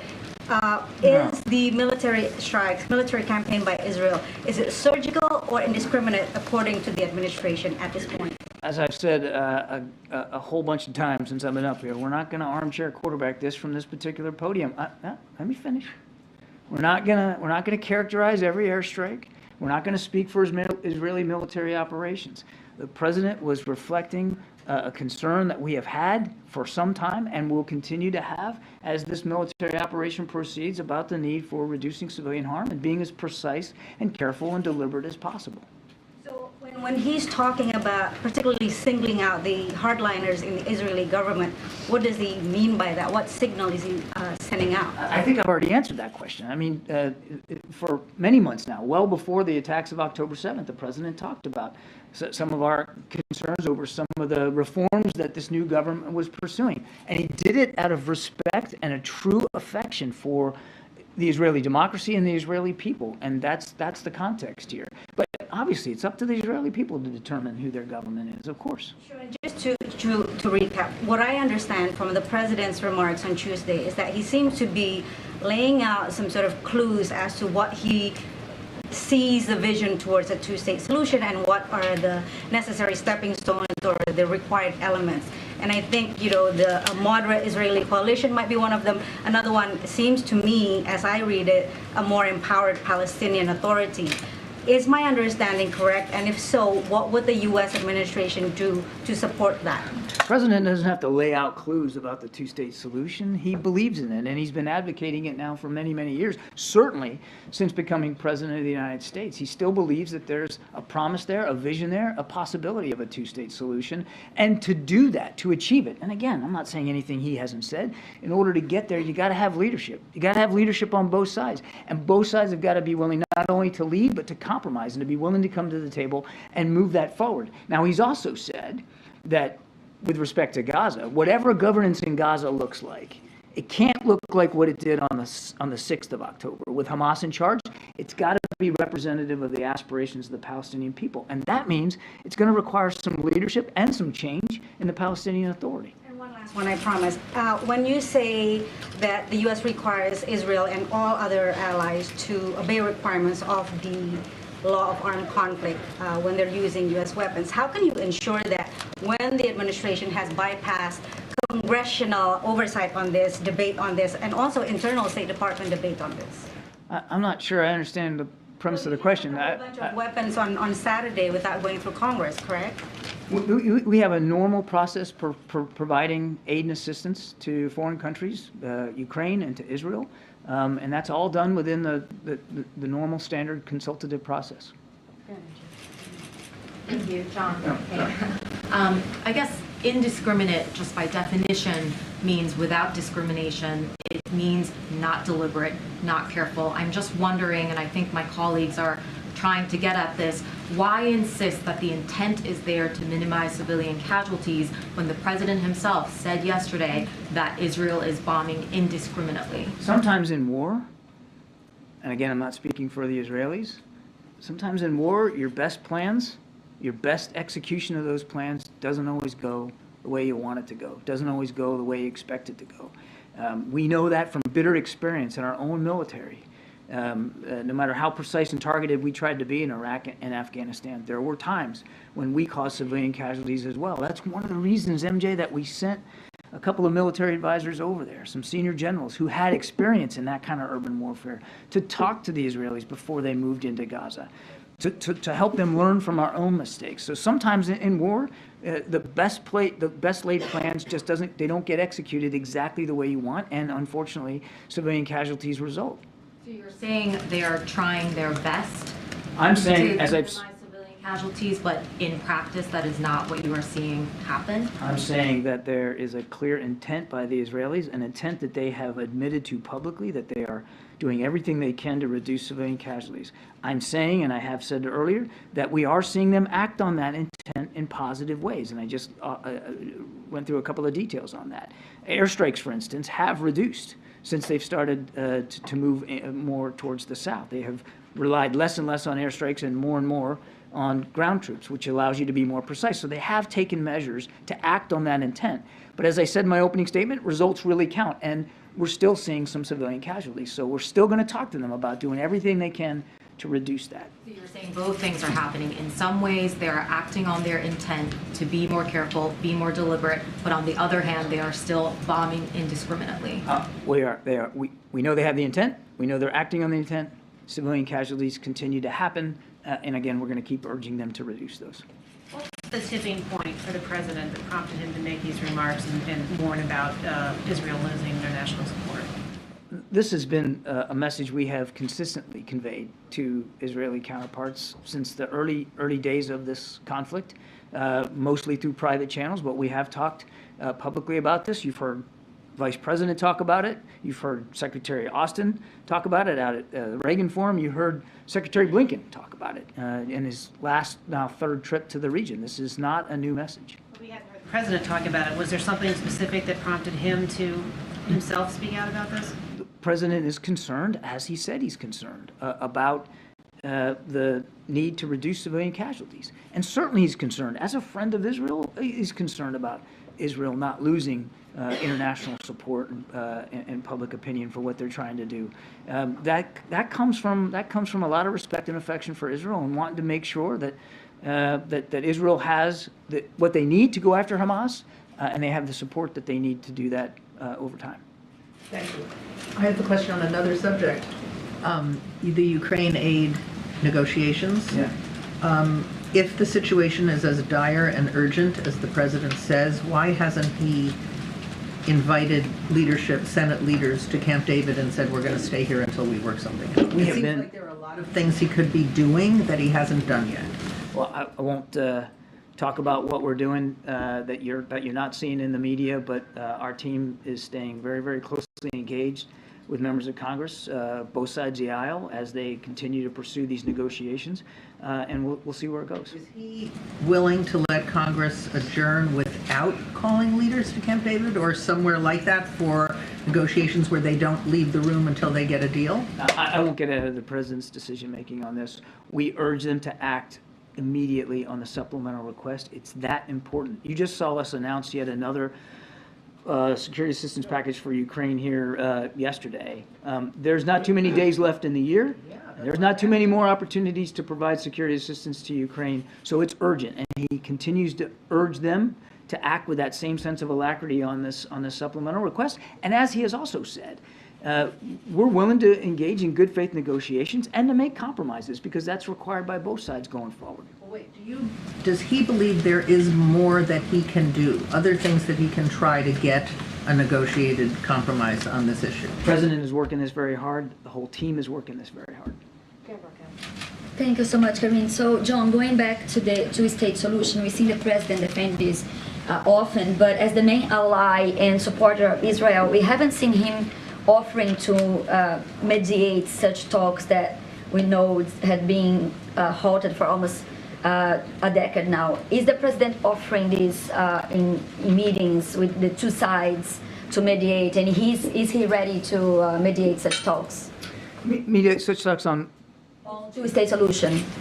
Well, I would tell you, before October 7th, our team was working very hard on normalization between Israel and Saudi Arabia, which was going to be, we still think there's hope here, to be a stepping stone to get closer to a two-state solution. So we were very actively engaged in trying to set the parameters and set the conditions for a two-state solution going forward. Now, obviously, the events of October 7th have somewhat derailed that opportunity. Everybody's focused rightly on what's going on in Gaza, but that doesn't mean we're giving up on that. And another question. Yesterday, the UN General Assembly approved a resolution demanding a ceasefire. What else would have to happen in Gaza for this administration, for the U.S. to agree with a ceasefire? How long can the president afford going support Israel like that, unconditionally like this?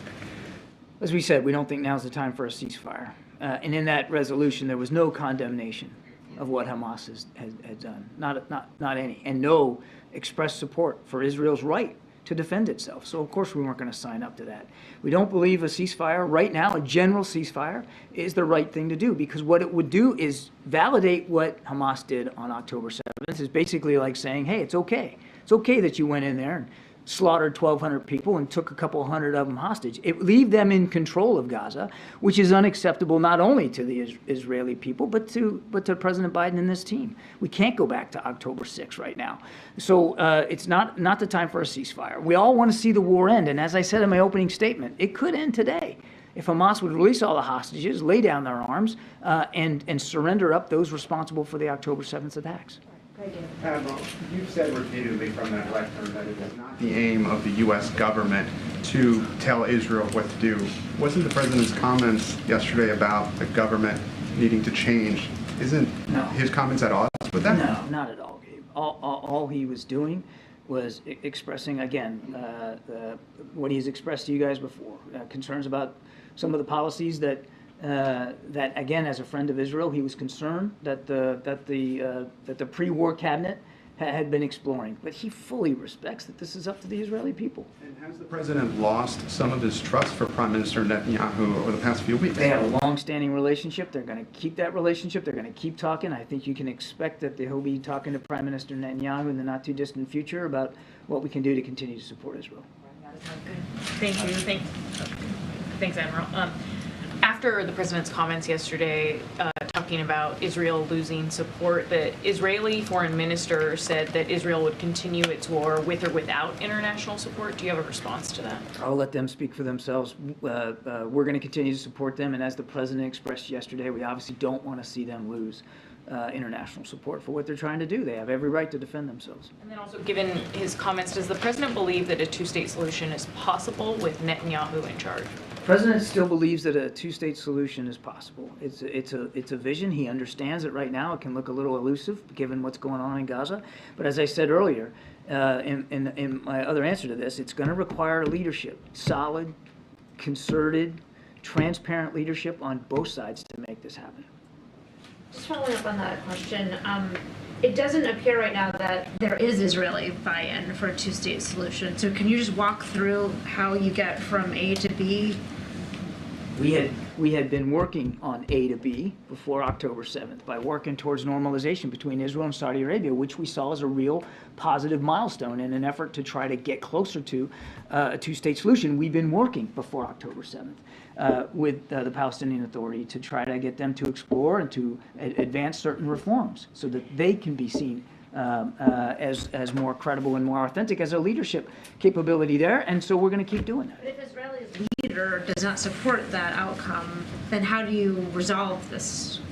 I won't speak for Israeli leaders or their politics. I can just tell you that the president still believes a two-state solution is not only possible, but necessary, and we're not going to give up on working at that. And even with this cabinet, before October 7th, even with this cabinet and with Prime Minister Netanyahu back in office, we were talking to them about moving forward on that. And the first big step we were trying to get to was normalization. And then on Zelensky, really quickly, do you believe that his visit here moved the needle in any way in terms of freeing up aid? Can you just speak at all to? I think you'd have to talk to members of Congress about how much they were persuaded or not. I think the president was very convincing yesterday in the press conference, standing right next to President Zelensky, about the need for continued support for Ukraine and what that means not only to Ukraine's national security, but ours as well.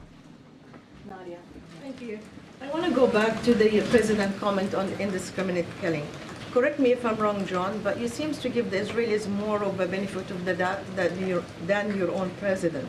You said that the Israelis acted upon your advice. Can you give me an example of exactly where they acted upon your advice in terms of casualties? Civilian casualties are mounting.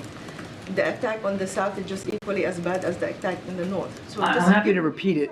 I'm happy to repeat them. I gave them earlier. They moved into northern Gaza on the ground in a way that was much smaller than they had previously planned to do, and we think that that was an outgrowth of some of the advice and counsel that we provided them about urban warfare. They have reduced the number of airstrikes that they're conducting right now as they pursue Hamas terrorists in the south. They have published online maps of places where people can go or not to go. That's basically telegraphing your punches. And there's very few modern militaries in the world that would do that. I don't know that we would do that, to put a map out there and say, hey, here's where you can go where it's safe, and here's where you shouldn't go because we might be striking there. Those are all good examples. And I would also add, as I said in my opening statement, even when they were operating in the north, they added humanitarian corridors to allow people to leave. They are now talking about additional corridors in the south, as well as the possibility of more daily humanitarian pauses in the fighting so that people can get access to assistance. That you mentioned, the casualty numbers is the same. So how could it be translated as all these measures has reduced the number of civilian casualties. Your question was, give me some examples, so I gave you some examples. I think you heard from the president, we're still concerned that there remains civilian casualties happening every day. We're still obviously concerned about that. And as I've said so many times before, the right number is 0. We don't want to see anybody hurt. We don't want to see anybody, any innocent life taken or wounded by this conflict. Thank you so much. Quickly, can I just ask this question, please? Just quickly. You said the phrase "from the river to the sea" has been so controversial in the U.S. Today, the son of the Prime Minister, Netanyahu's son, put it on his social media, "from the river to the sea." How can you explain that? And he said, this is the Israeli flag, "from the river to the sea." So would you condemn You're what asking he's me to writing? speak for the Prime Minister's son. I'm not going to do that. I'm not going to do that. But I'm asking you to comment on this phrase that should be condemned equally. You said that whoever using it is called anti-Semitic. So now it's the Prime Minister's son who's using it. Is this anti-Semitic? I haven't seen that happen. I'm not going to speak for the Prime Minister's son and his social media account. I think you can understand why I wouldn't do that. But look, and Karine's talked about this, that phrase has a certain connotation, which is anti-Semitic. And if you look at that, the connotation is anti-Semitic. If you look at it, and I've got it here, I won't read it to you, but I've got the 2017 Hamas manifesto, the one that's so-called softer than the one they wrote in 1988, and it basically says, river to the sea. Yes, I know all of it. I'm just talking about the Prime Minister. We're running out of time. Go ahead in the back. Go ahead. Thank you very much. Thank you so much, Karine. I have a question on a different subject, John. A significant political change took place in Poland as the new government of Donald Tusk was sworn in earlier today. What's the President's reaction to this? What changes, if any, are you expecting between Poland in Polish-US relations, especially on Ukraine? And finally, is President Biden going to invite the new Prime Minister to the White House? And I'm not asking about an announcement, I'm asking about intentions. Which is another way of getting an announcement from the podium. Look, Poland's a key NATO ally, as you know. We have a great relationship with Poland, and they have been an extraordinary supporter of Ukraine and of our efforts to help Ukraine.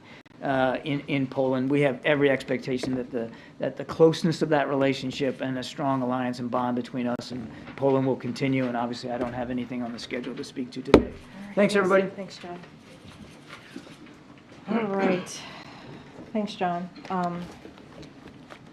I do want to say to the question that was asked about what the president is doing on the budget and the supplemental. And look, the president was very clear yesterday when he said that he wants to work to find a bipartisan compromise, both in terms of policy and funding in relation to the border. And we are encouraged by the progress being made during yesterday's meeting on Capitol Hill, obviously. The president understands that our immigration system is broken. This is something that has, not just this administration, as we've seen it in Republican and Democratic administration as well. And that's why on his first day, he put forth a comprehensive piece of legislation to deal with immigration reform.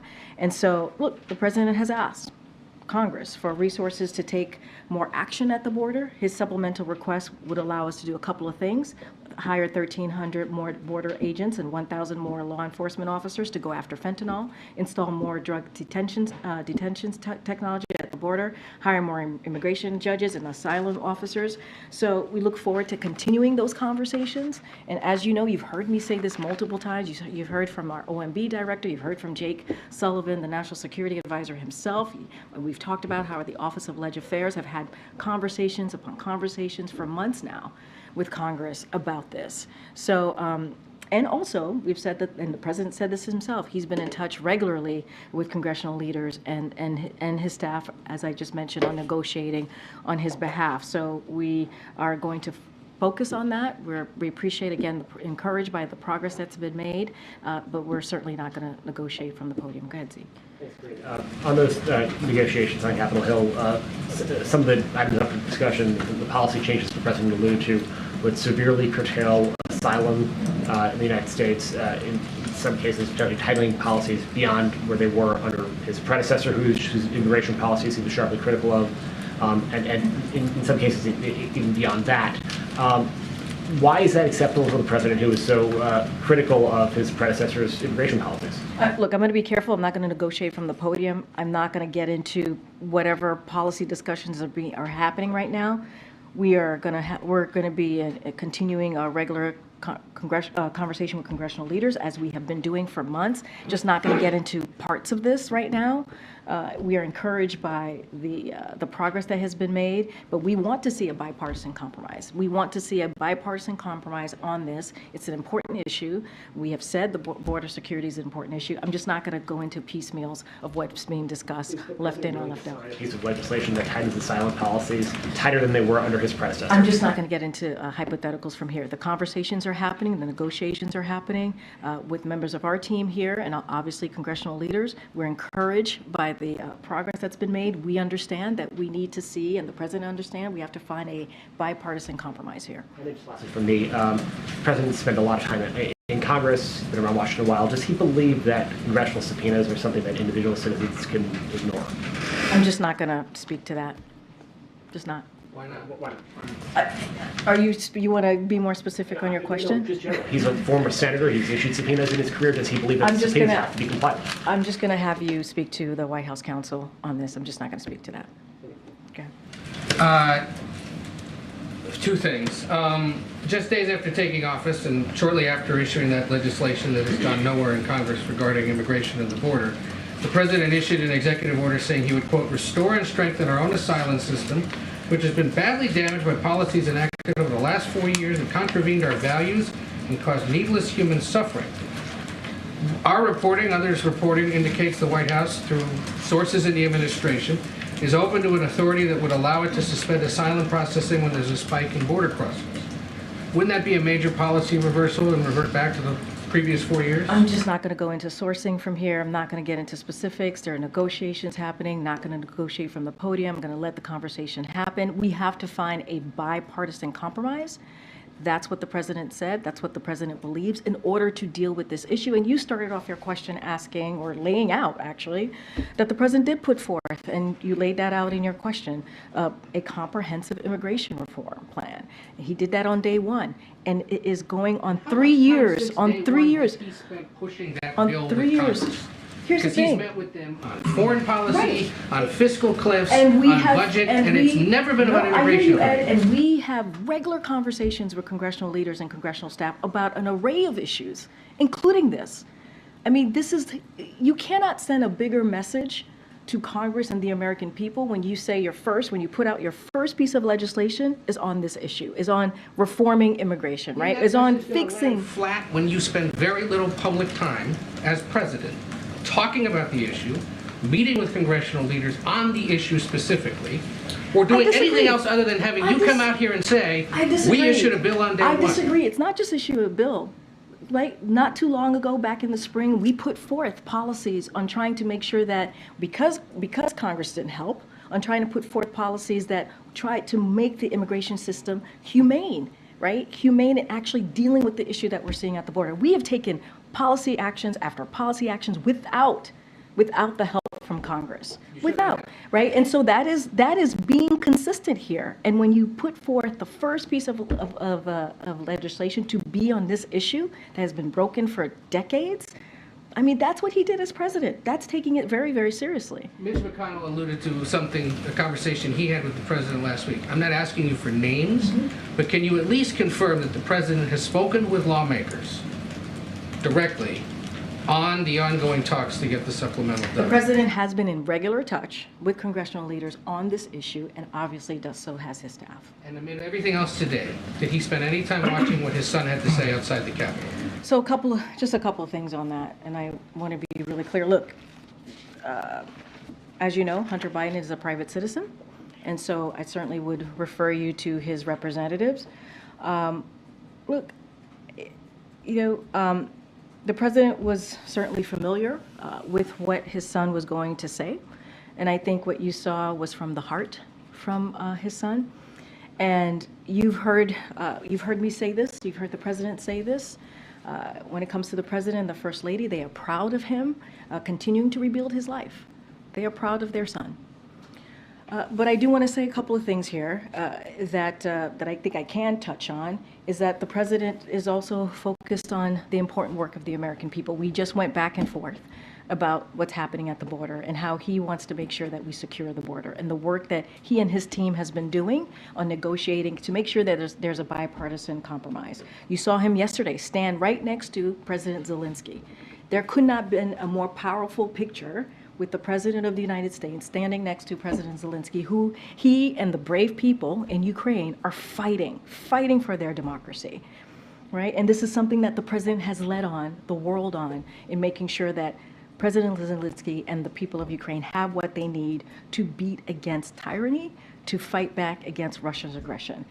And, you know, you heard me at the beginning of this briefing talking about how he met with hostages who were held by Hamas, and how emotional and impactful that meeting was. That was a two-hour meeting that he had with the family members, and it was important.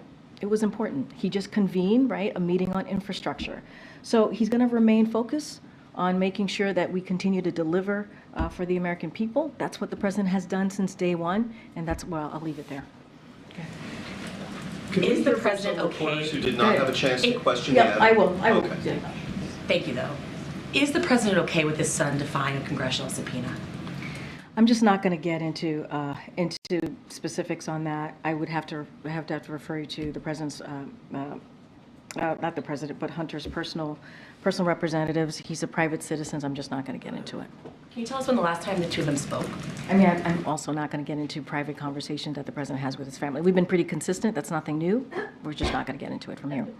Republicans say that they have to take this vote, formalizing an impeachment inquiry, because the White House is stonewalling them. What's your response to that?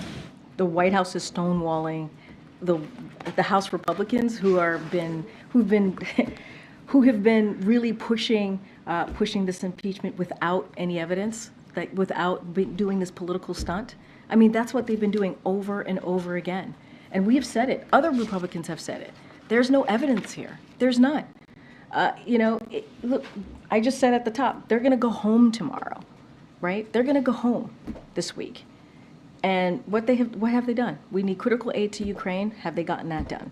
We need to secure the border. Have they gotten that done? We need to make sure we avert a government shutdown in January. Have they even had conversations to get that done? And instead, they focus on baseless political stunts. Baseless political stunts. That's what they continue to do. Instead of, they're focusing on the president's family instead of focusing on the American family. You've heard me say that over and over and over again. And since you say that well, they're saying that we're not compromised or cooperating, they've gotten 100,000 pages of documents. They've interviewed witnesses for 40 hours. And those documents and those witnesses, things that they asked for, have actually refuted their false allegations over and over and over and over and again. Instead of doing the work of the American people, they're doing this. They're doing political stunts. And we've been very clear about that. I'm just going to go to the back a little bit. I'll come back. Go ahead, Rob. I haven't called you in a while. Okay? No, you haven't. Thank you very much. You just said the president was familiar with what his son was going to say today.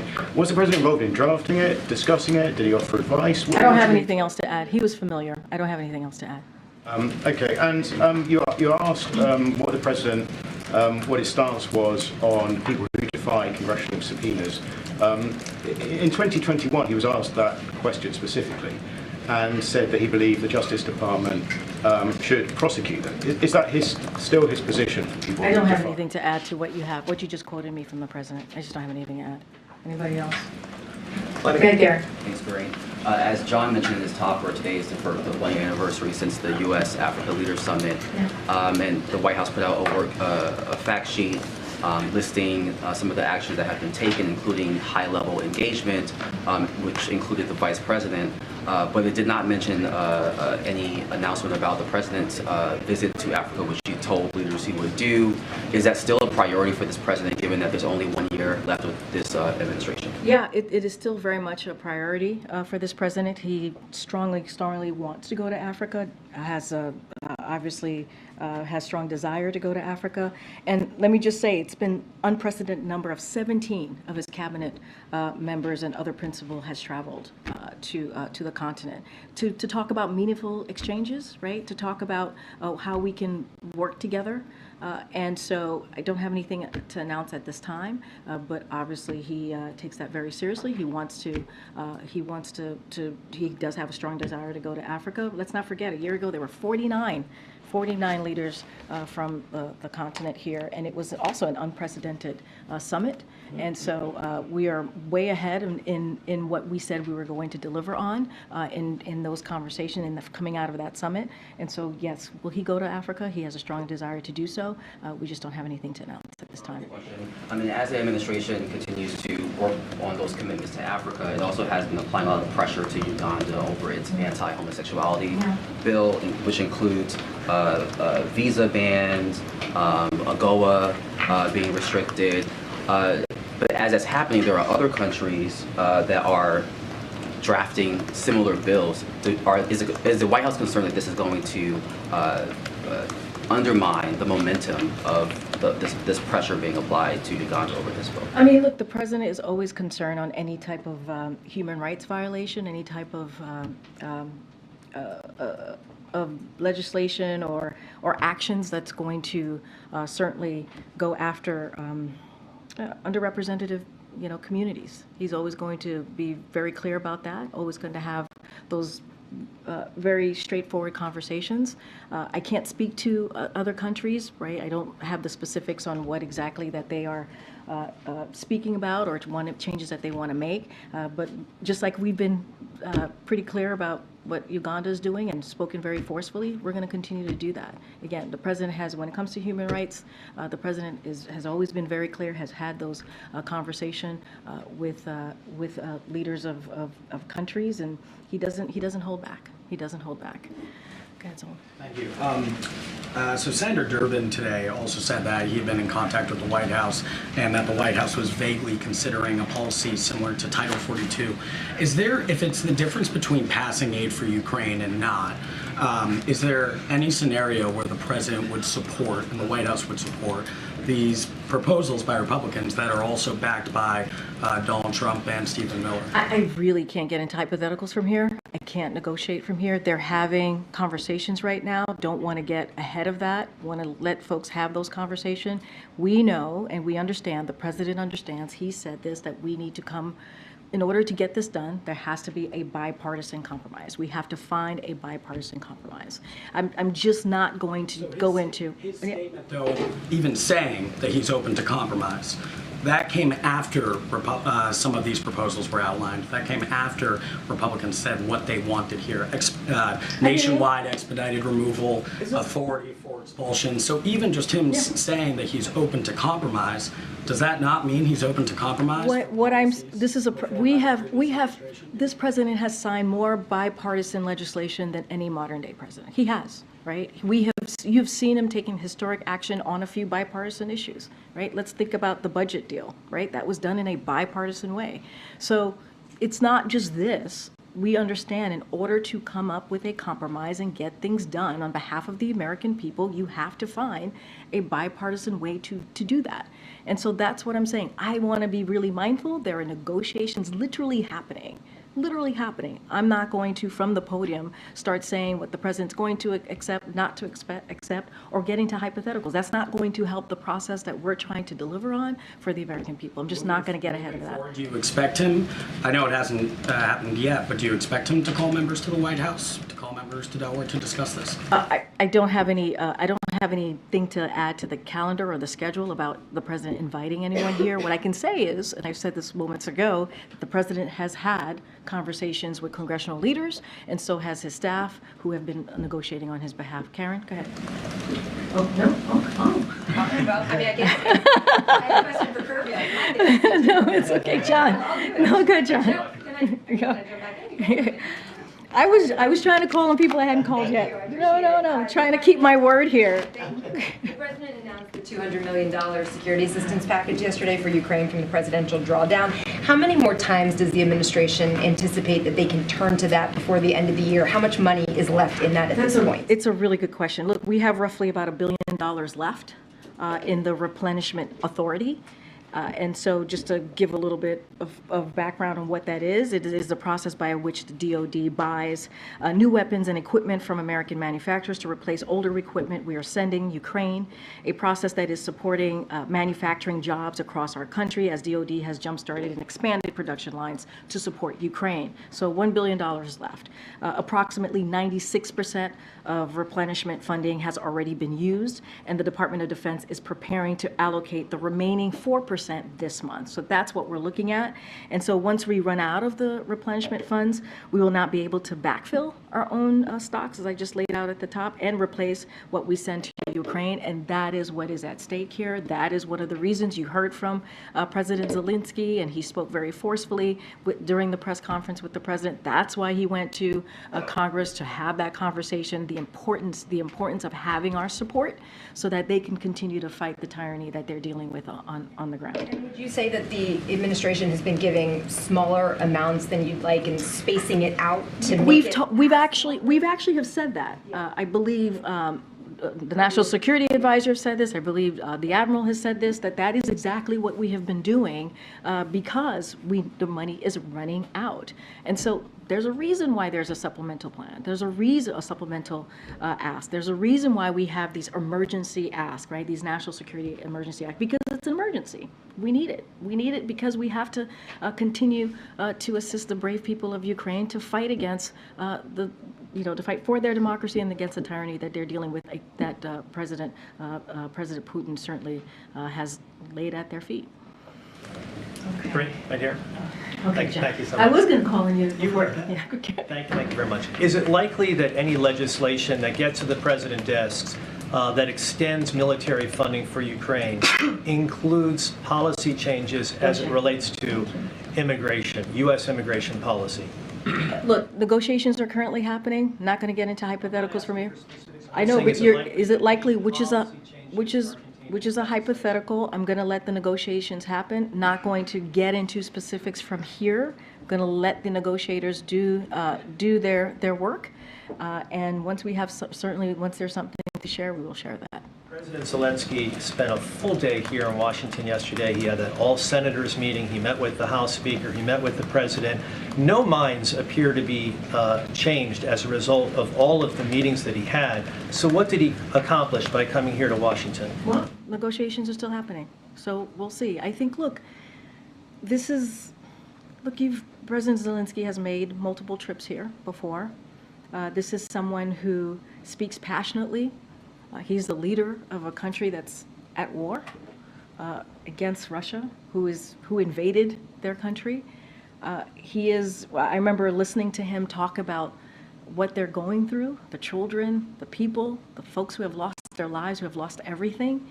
I mean, who else is it better to hear from directly than President Zelensky? And I think it was an important visit for him to be here. I think it was incredibly important for him to talk to senators, for him to talk to House members, for him to stand right here in the White House next to President Biden to answer your questions and to speak very forcefully and passionately about what's going on. Almost 2 years.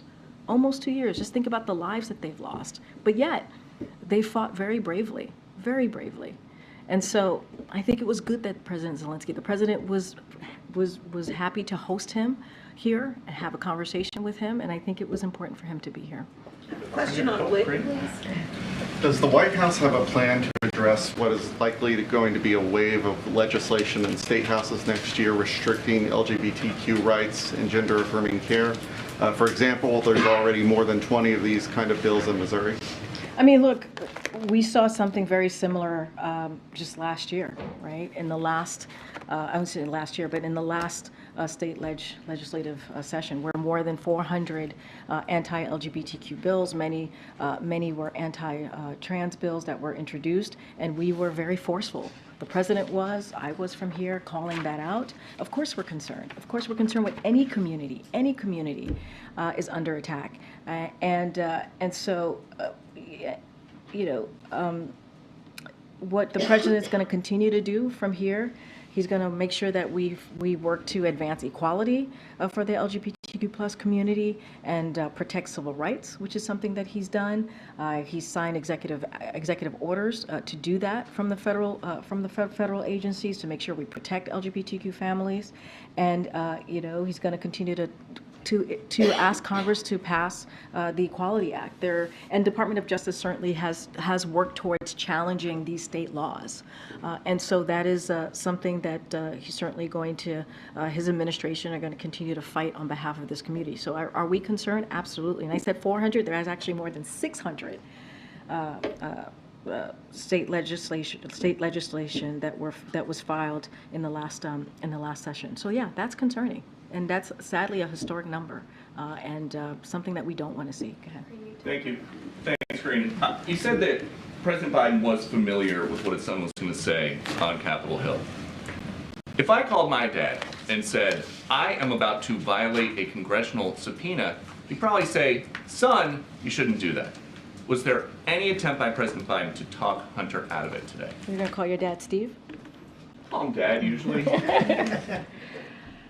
Look, I don't have anything else to add. The president was familiar with what Hunter was going to say today.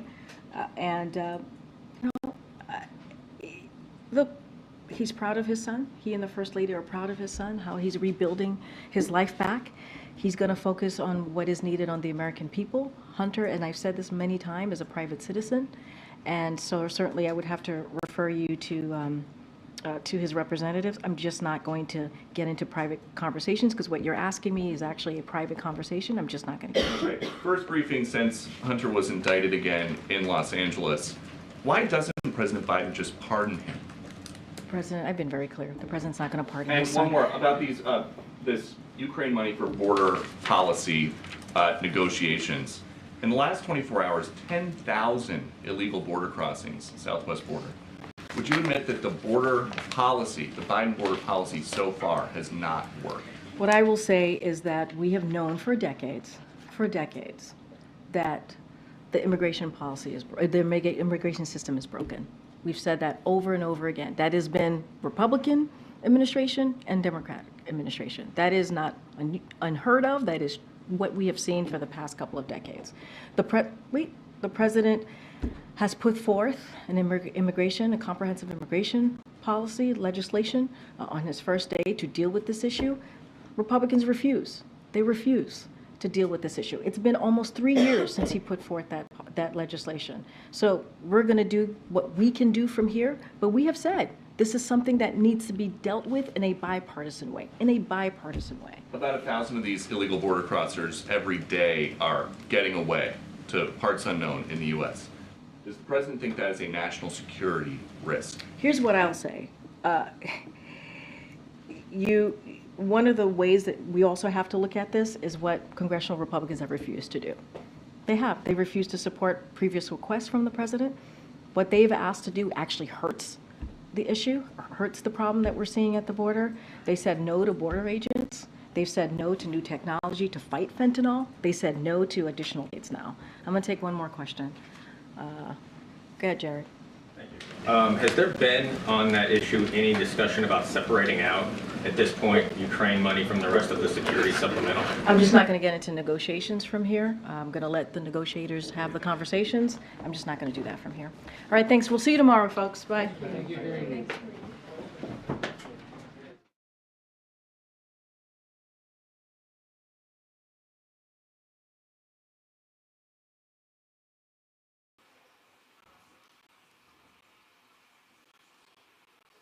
Ladies and gentlemen, please welcome Carpenters Local 1977 member Cesar Carrion.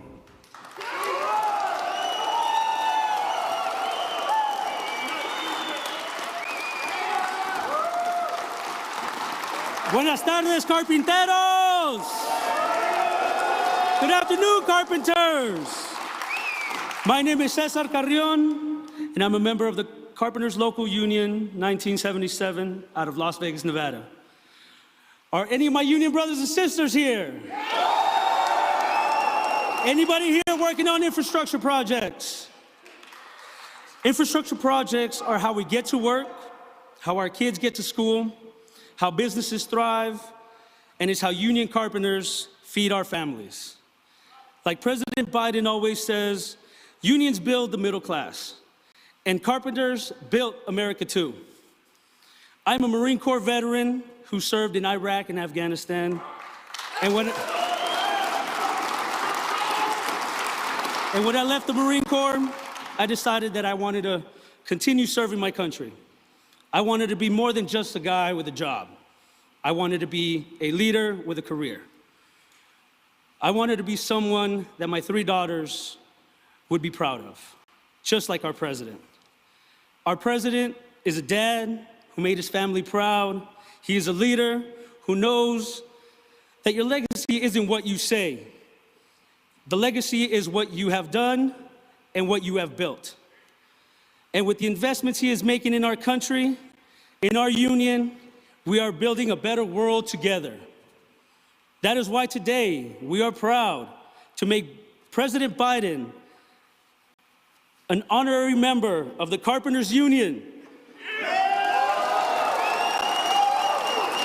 President Biden has earned this membership just like union carpenters. He builds strong and he works hard until the job is done.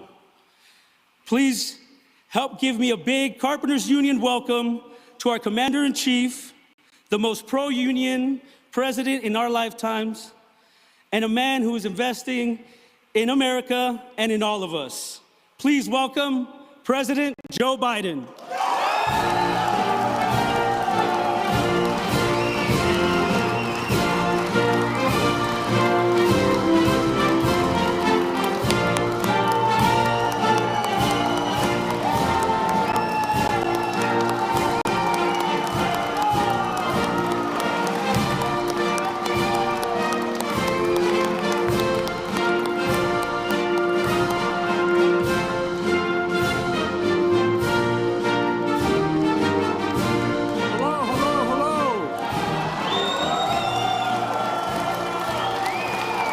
Please take a seat if you have one. If you don't, you can build one real quickly. I'll tell you what. You know, I was thinking back there when Cesar was speaking that, it's been a while. Harry Reid, I told you 35 years ago to get this sucker done. We're getting it done. You think I'm joking?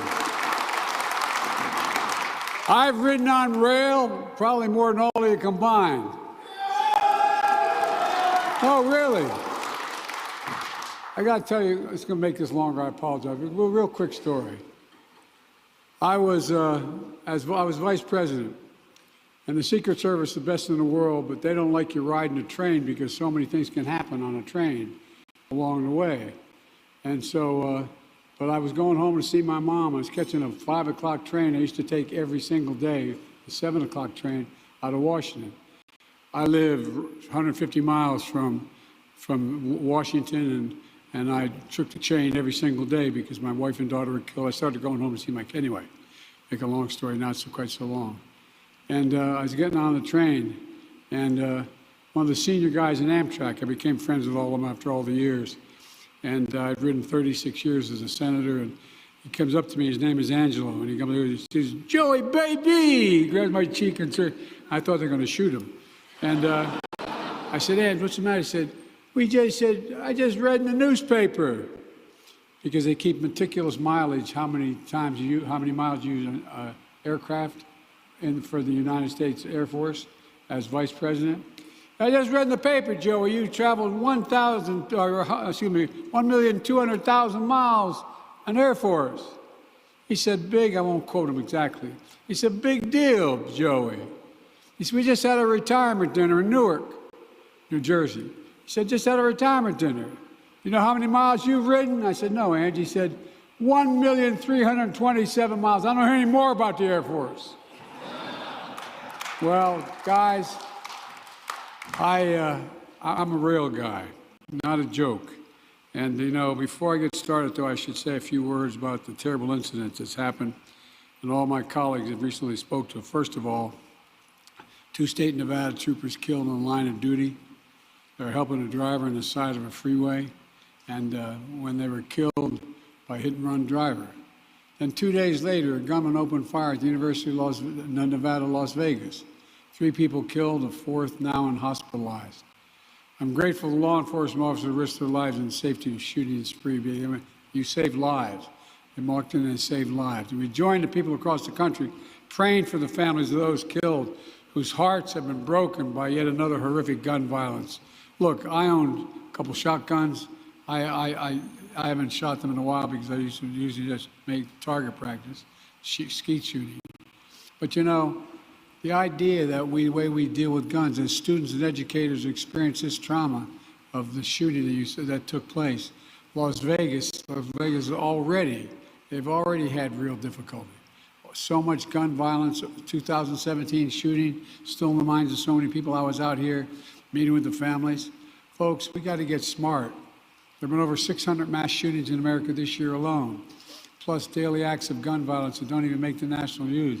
This is not normal, and we can never let it become normal.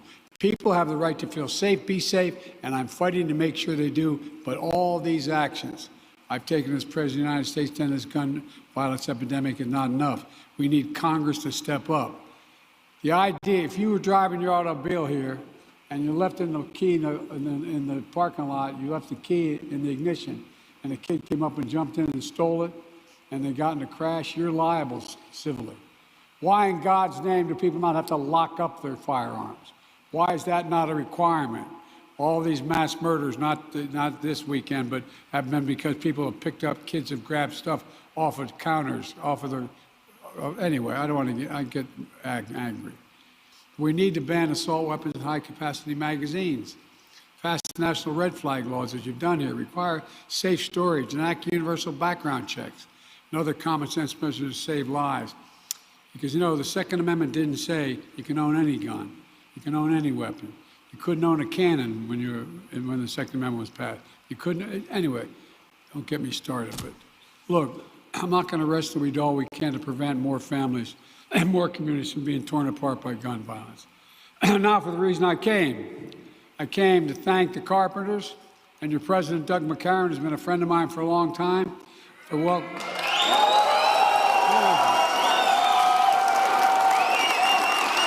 Stand up.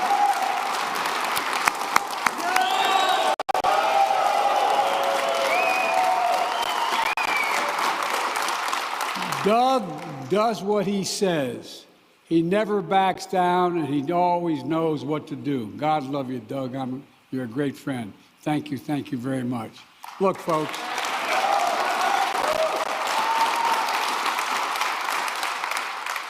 And, you know, I was telling Doug, the first union ever introduced me were the Carpenters from Newcastle, Delaware, a town that's 370 years old on the Delaware River. His name was McCullough. And he was a crotchety old son of a gun. And I was running for the Senate as a 29-year-old kid.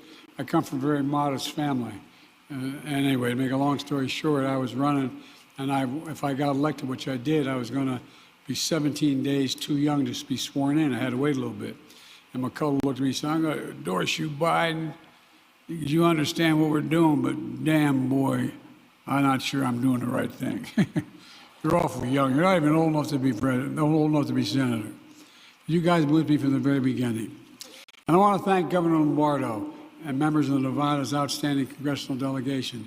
Jackie Rosen's a friend, and Catherine Mastow, Cortez Mastow, all but the guy she's married to is pretty good. Former Secret Service. And Dana Titus and Representative Susie Lee, and Stephen Horsford, who's chair of the Congressional Black Caucus. The relentless work for the people of Nevada brought this historic project home to your great state. I also want to thank our partners from the private sector, Wes and the whole team at Brightline, is supporting this project. It's a big deal, really is. Really is. And I mean big deal. It's a lot of money, a lot of involvement. My Investing in America agenda has now surpassed attracting $628 billion in private investment from all over the world of manufacturing, clean energy here at home, just since we took office about 2.5, 3 years ago. What's happening here in Nevada is another great example. A special thanks to my friend, Governor Sisolak. I don't know where the Gov is, but he knew me, he heard me, had to hear me talk about this for a long time, back when he was governor.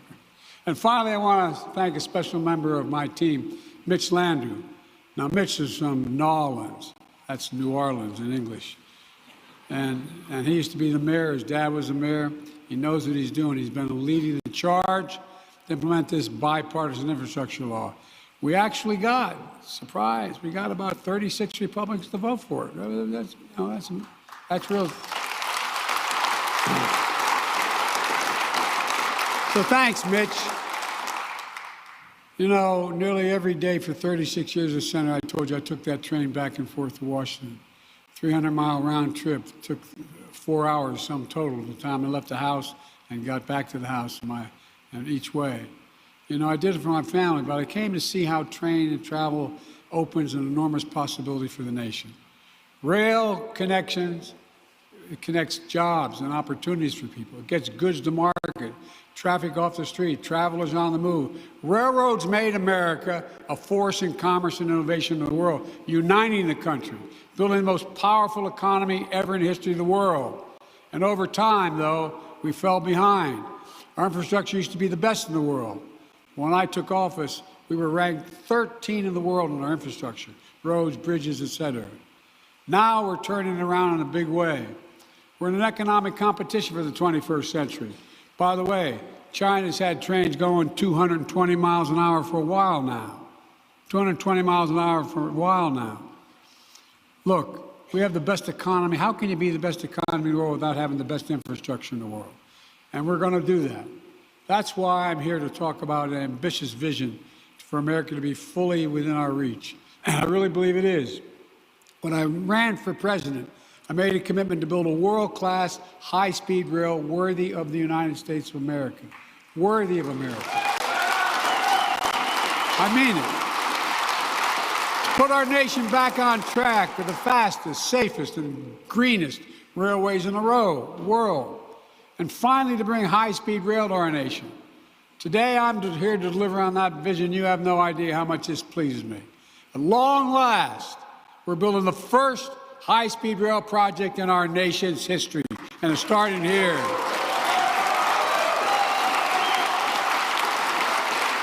As part of $8.2 billion investment we're making in 10 major rail projects across America, reaching tens of millions of people. We're putting high-speed rail on the fast track.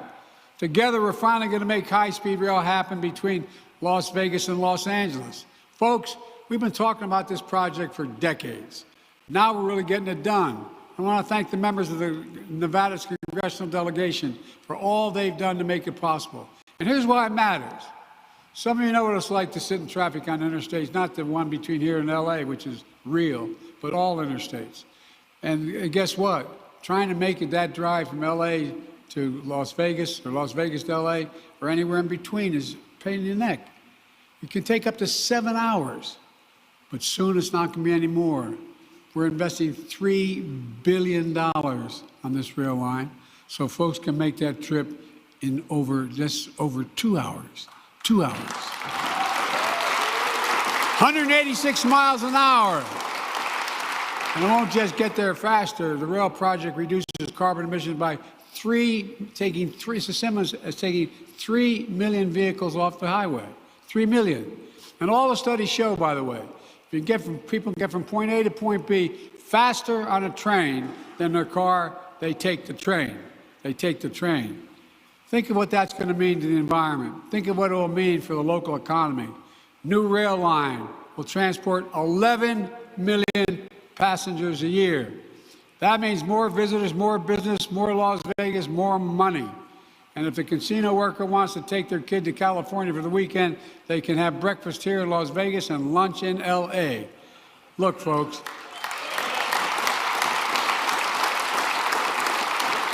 But what it really means, it means growth, it means opportunity for towns and communities between here and the California coast. It's on track to be completed by the 2028 Olympics in Los Angeles. Guess where they're going to come and visit, huh? It means with high-speed rail, Las Vegas can host more than hundreds of